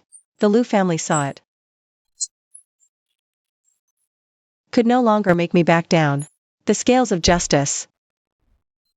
Things turned in my favor. The Liu family had changed tactics. Through an intermediary's call, they wanted to settle. To avoid court. They knew they'd lose. Especially if the court ultimately determined that Liu Jingchen bore major fault.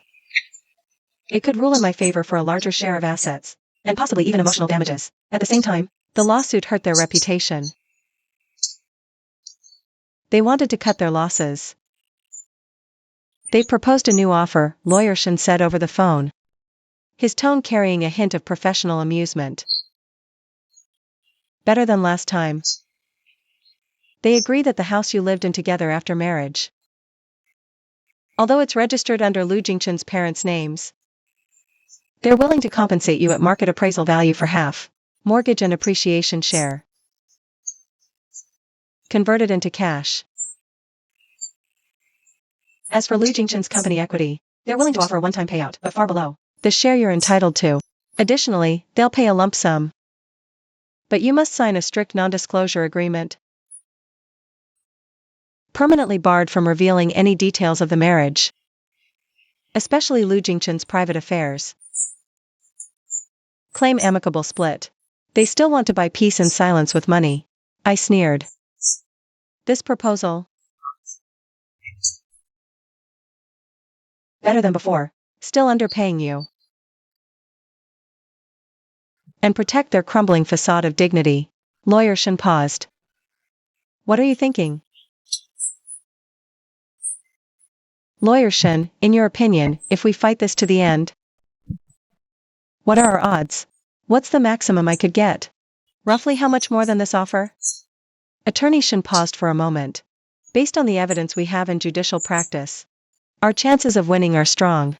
On asset division, regarding the house compensation, their current offer is fairly close to fair market value. The calculation is negotiable. Room to push higher. Equity division's the sticking point. Their company books could be complicated. Valuation and division will take considerable time and effort. The final cash value you'd receive carries uncertainty, but it would likely exceed their current compensation offer. Emotional damages, there's a chance a judge would support it. Typically not substantial. If it goes to judgment,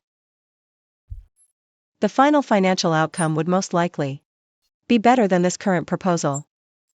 But it would require a longer time commitment and litigation energy. The advantage of their proposal is speed. It resolves things quickly, avoiding prolonged uncertainty, and avoids airing more unsavory details in open court.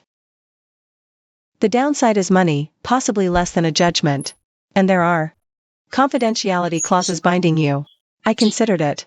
Time cost. That's also a cost to me. A drawn-out legal battle means constantly wrestling with the past, constantly being reminded of the ugliness. My parents would keep worrying the whole time. If I could buy out the past at a relatively fair price and start a brand new life, that might not be a bad choice. They want me to admit irreconcilable differences. An amicable split, covering up their disgrace. What exactly does the confidentiality agreement cover? I asked. Attorney Shen sent their draft agreement. The terms were brutally strict. I would be forbidden, in any form, from mentioning any details of my marriage to Jingchen Lu, especially Jingchen Lu's private life, Mainland Wang's words and actions, the specific reasons for the divorce, and the asset division details. Violations trigger massive penalties and compensation for all reputational and financial losses incurred. They want me to be mute, blind, the eraser of this chapter of history. I stared at the clauses, ice spreading through my chest. It's negotiable, Attorney Shen said.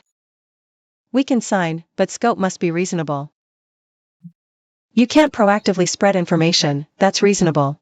They can't stop you confiding in family or counsel, or a therapist, nor can they restrict your right to reasonably defend yourself in the future if they slander you. Penalties must be reasonable, not astronomical.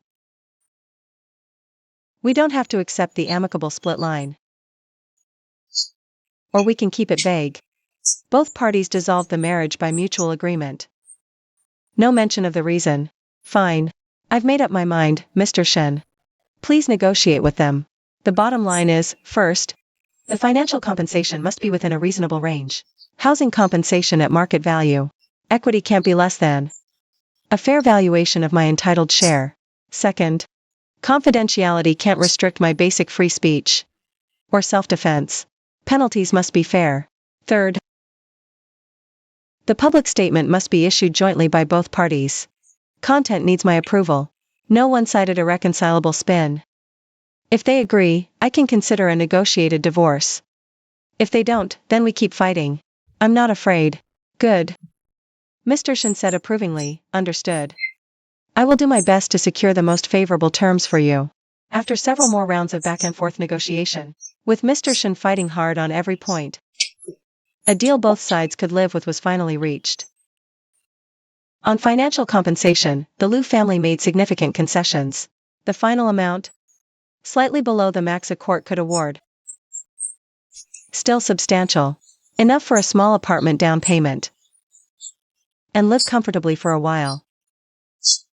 Far beyond what I had initially expected. The confidentiality agreement was also revised. All unreasonable clauses and penalties removed. Only binds both parties against malicious privacy leaks and defamatory fabrication. The public statement. We ultimately adopted Mr. Shen's suggestion. It was very simple. Mr. Liu Jingchen and Ms. Su Wantong, after careful consideration, have dissolved their marriage.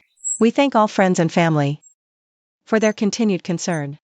Both parties have reached an agreement on all related matters. We wish each other well. Kindly respect our privacy and request that you refrain from speculation. This statement, posted on both personal social media accounts,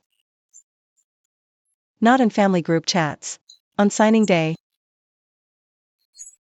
under Mr. Shen's witness, in the firm's conference room, Liu Jingchen did not come. His attorney came instead, along with a relative from the Liu family.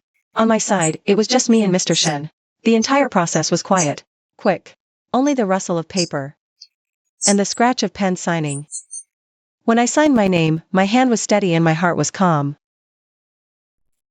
No liberation joy, no reluctant grief. Only the peace of something finally settled. I knew what I was signing was not just a divorce agreement. A complete farewell to the meek, long-suffering woman. The one who had compromised again and again. The day I got the red-stamped divorce certificate was a clear autumn day. The sky was high, the air crisp. I left alone, blinded by sunlight. I looked up, squinting at the sky, then let out a long. The weight I carried for years. The one that even the lawsuit couldn't fully lift. Finally seemed to dissolve with that sigh. Scattered into the crisp autumn wind. I didn't call my parents right away. Instead, I went to a quiet little cafe Ran Su and I used to frequent. Ran was already there waiting. When she saw the dark red booklet in my hand, she didn't say a word. She just held me tight, then ordered me my favorite hot chocolate, plus a small, delicate chestnut cake, to celebrate a new beginning. Ms. Wanong Su. She raised her coffee cup. I smiled. We clinked cups, the drink warm, warming me from head to toe. Yes, a new beginning. The road ahead may be one I have to walk alone. But at least the steering wheel is now firmly in my own hands. That evening, I went back to my parents' place. I showed Mom the papers. She cried. Dad silently squeezed my shoulder and said, "You're home now. From here on, this will always be your home." I leaned against Mom's shoulder, feeling that solid, warm support. I knew the hardest part. It was over. But the past probably weren't fully settled yet. Could someone as prideful and domineering as Mylan Wang really accept this loss? And just leave me alone? Could someone as hypocritical and selfish as Jingchen Liu really swallow his pride and watch me move on in peace? The agreement was signed. Money comes, but the pain stays. Can't be pulled out by a piece of paper, especially for people who are used to sitting on top, expecting everyone else to fall in line. This defeat might sting more than the divorce itself, but those are battles for another day. Right now, I just want to savor this hard-won freedom and peace. I started looking for a new place. Not in the expensive neighborhoods the Liu family favored, but somewhere close to work, convenient, with a relaxed vibe. I used part of the settlement for the down payment. The place isn't big, but every square meter will belong entirely to me, decorated exactly the way I want. I also started planning my life outside of work. I joined the painting class at last, and reconnected with friends I'd drifted away from during my marriage. I even started keeping an eye out for new opportunities in my field, hoping for a new career breakthrough. Life finally felt like it was back on track. Actually, it was heading down a wider, brighter road. The worry on my parents' faces gradually gave way to smiles. Laughter finally returned to our home. Occasionally, I'd still hear from Ransu, or other friends, with scattered bits of news about the Liu family. For instance, Mainland Wang had apparently been hit with a moderately serious illness. Jingchen Liu's company seemed to have run into some trouble. Tingting Liu wasn't faring so well at her in-laws' place either. But all of this was just distant, muffled noise. It could no longer stir up any real waves in my heart. My focus had completely shifted to myself, my parents, my work, and my new hobbies. I thought. This peace lasted.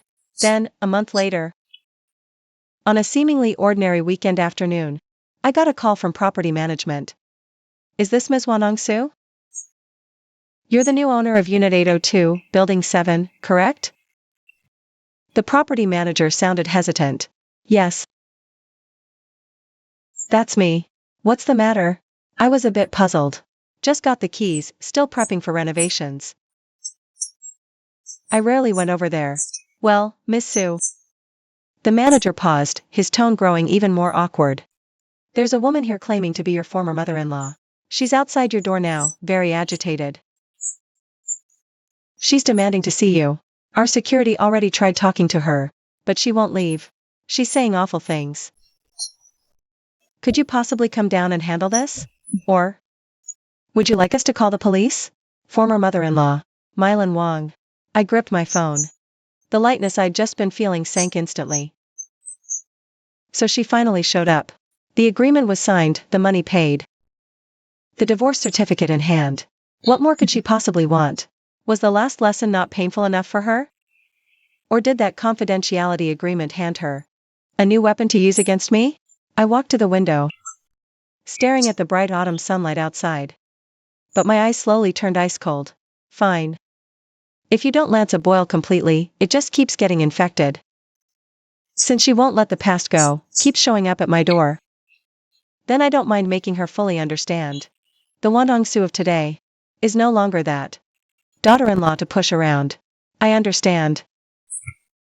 I told the property manager, my voice perfectly calm. I'll be there in 20 minutes.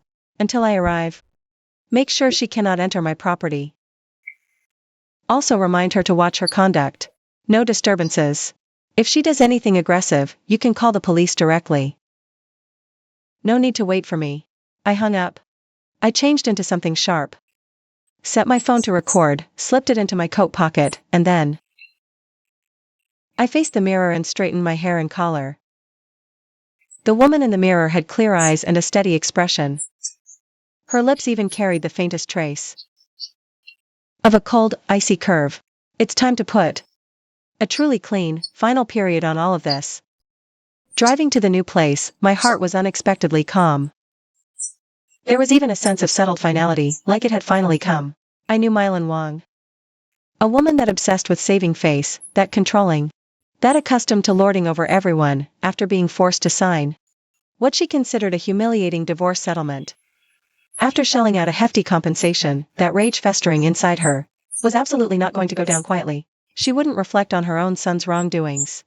She wouldn't examine her own years of cruelty. She would only pin all the failure and shame on me. The ungrateful, scheming, thankless ex-daughter-in-law, who didn't know her place in her eyes.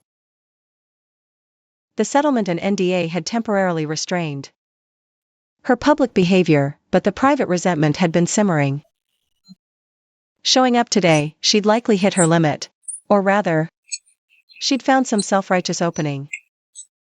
The car pulled into the complex. Quiet surroundings, tree-lined paths. This was the new beginning I'd chosen for myself. There was no way I'd let her make a scene here. From a distance, I could already see a small crowd gathered below my building. Security was trying to talk someone down.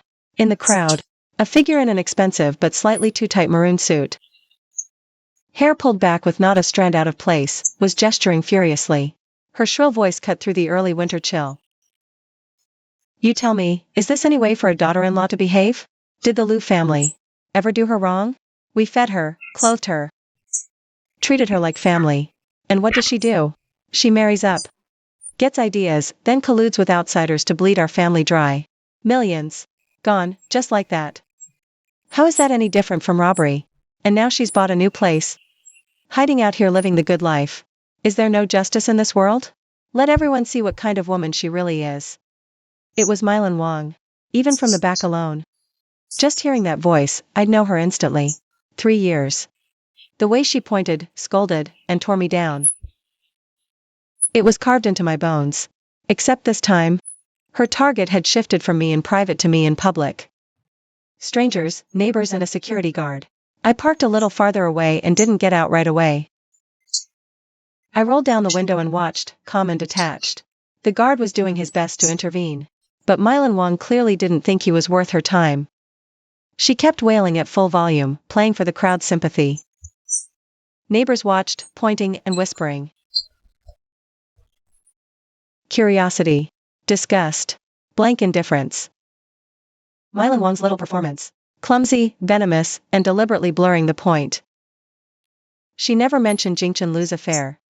Or the way she treated me, or the New Year's Eve humiliation. She only screamed that I'd taken millions from the Lu family. Playing the victim. I pulled out my phone. Adjusted the angle. Started recording. Then, I opened the car door and walked over. My arrival froze the scene for a second. The guard looked relieved. Miss Su, you're here. Every neighbor's eyes locked onto me at once. Mylan Wong spun around. The moment she saw me, in those bloodshot eyes burning with rage and agitation, pure hatred flared. But just as quickly, it was replaced by a sickening mix of smugness, spite, and deliberately staged grief. Wanong Su, so you finally grew a spine and came out. She shrieked, her finger jabbing so close it almost touched my nose. You black-hearted, ungrateful leech. You've got some nerve. Living in a nice place like this. This house was bought with the Lu family's blood and sweat. You swindled it. You'd better explain yourself today and give the money back. Or I'll come here every single day and make a scene so everyone sees. Exactly what kind of shameless bitch you really are. Her words were crude and vicious, trying to crush me. With sheer volume and shamelessness. In the past, I might have flushed red and panicked. But now, I just stood there, perfectly still. I even smoothed a strand of hair the wind had blown loose. I waited until her first wave of ranting finally paused.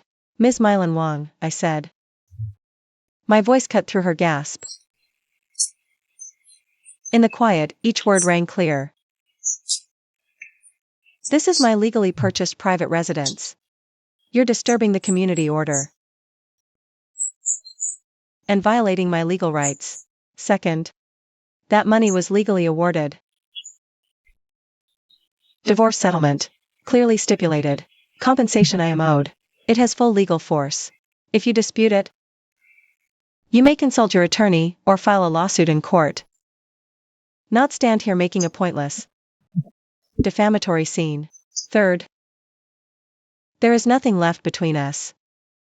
You have 3 minutes to leave. Otherwise, I'm calling the police. And I will hold you accountable for harassment and defamation. My calmness, my clear, methodical tone, and the way I addressed her coldly as Ms. Wong, clearly got under her skin. She never expected this reaction from me. No crying, no pleading, no panicked begging like she had anticipated. It was like punching a pillow, and it only made her angrier. Call the police? Go ahead. You think I'm scared of you? She stomped her feet, spraying spit inches from my face. Let the cops sort this out. You wicked woman who stole money from your husband's family, and disrespected your elders. Legal compensation? My ass. You conned your way into that money. Who knows what dirty tricks you used to threaten my son. You. The next wave of filth was about to erupt from her mouth.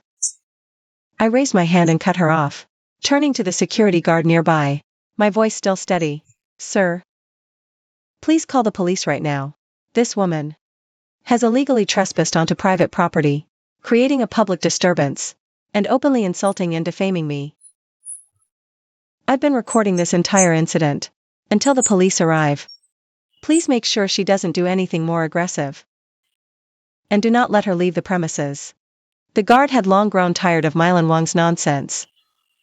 He nodded immediately, grabbed his walkie-talkie to call for backup, and made it clear he would call the police. Mylan Wang became even more hysterical at this. She actually tried to lunge at me. "What are you recording? Give me your phone. You bitch. You set me up?" I stepped back quickly to avoid her grabbing me, my voice sharp. "Mylan Wang. I'm warning you. You're now attempting physical assault. If you lay a finger on me, that's intentional harm. Everyone here is watching. There are cameras. There are recordings. Try it again. I dare you."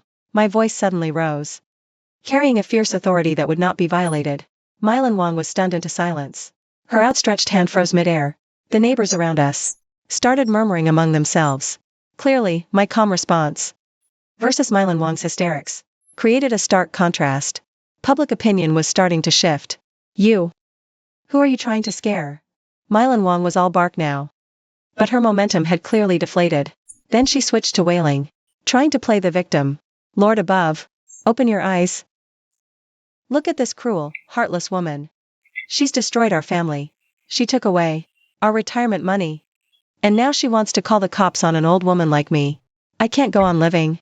She made a show of about to collapse to the ground, pulling the whole crying, screaming, threatening suicide routine. But I was long past being that naive daughter-in-law who would get anxious and guilty over the slightest hint of her discomfort. I watched coldly and told the guard, "Watch her. Don't let her get hurt." The police arrived quickly. 2 officers got the basic facts, reviewed the footage I provided, played only the parts where Mylan Wang was cursing people out, and trying to get physical, questioned the security guard, and a few neighbors willing to testify. The facts were crystal clear. Mylan Wang had illegally trespassed onto residential property, and verbally abused others. The evidence was undeniable. The officers gave her a stern lecture, told her she broke the law. "Leave now. Don't return, or face legal action." In front of the police, Mylan Wang finally didn't dare act out, but the venom in her eyes was practically spilling over.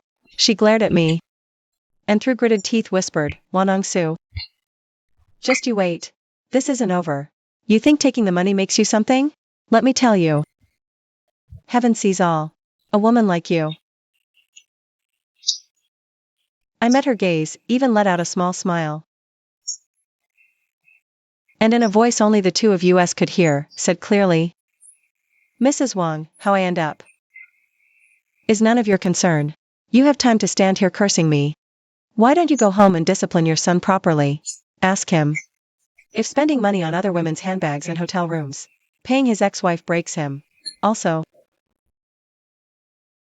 don't forget the agreement we signed. I've already recorded everything you said and did today.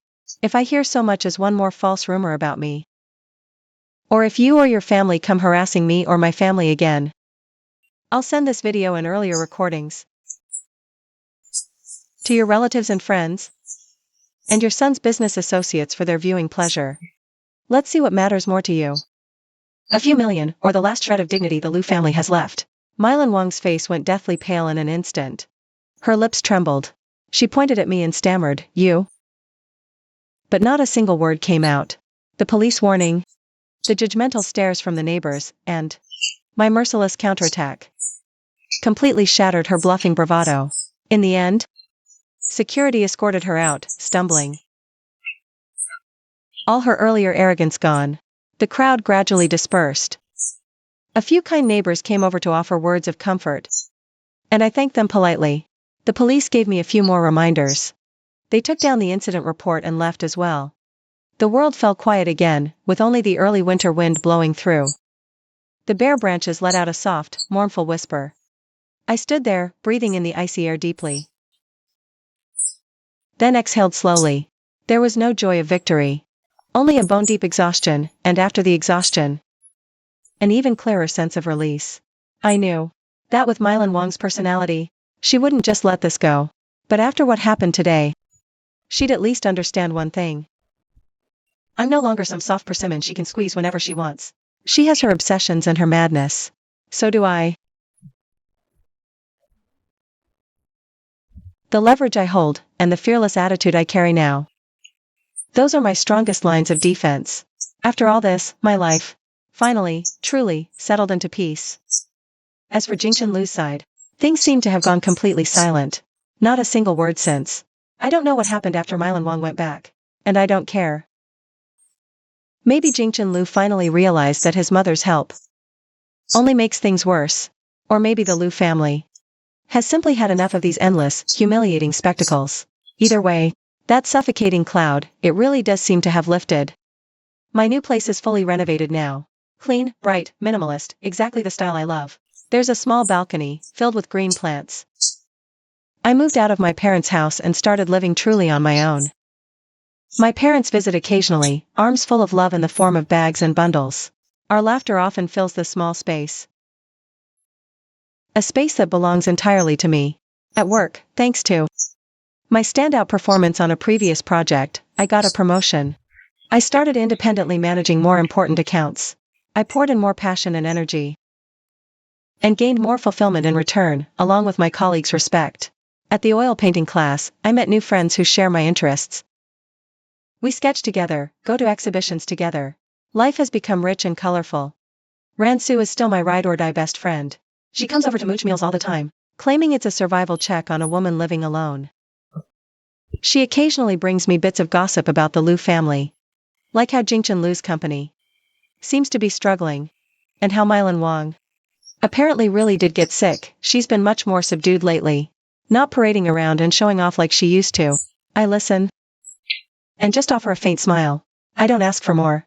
Their joys and sorrows, they have nothing to do with me anymore. The spring festival, 1 year later. I didn't go back to my parents for the holiday.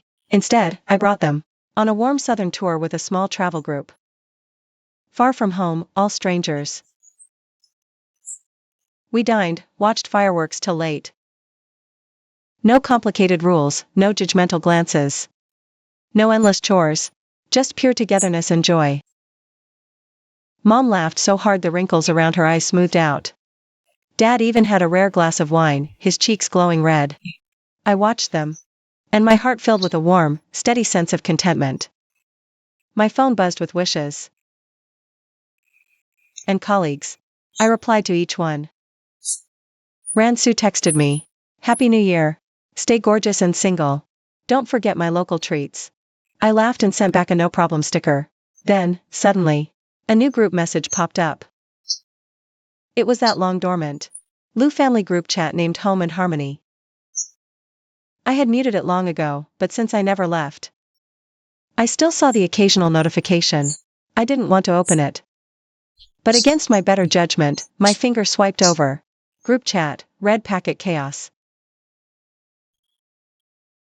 The newest message was from Tingting Lu, showing off her designer bag. Relatives lined up to flatter.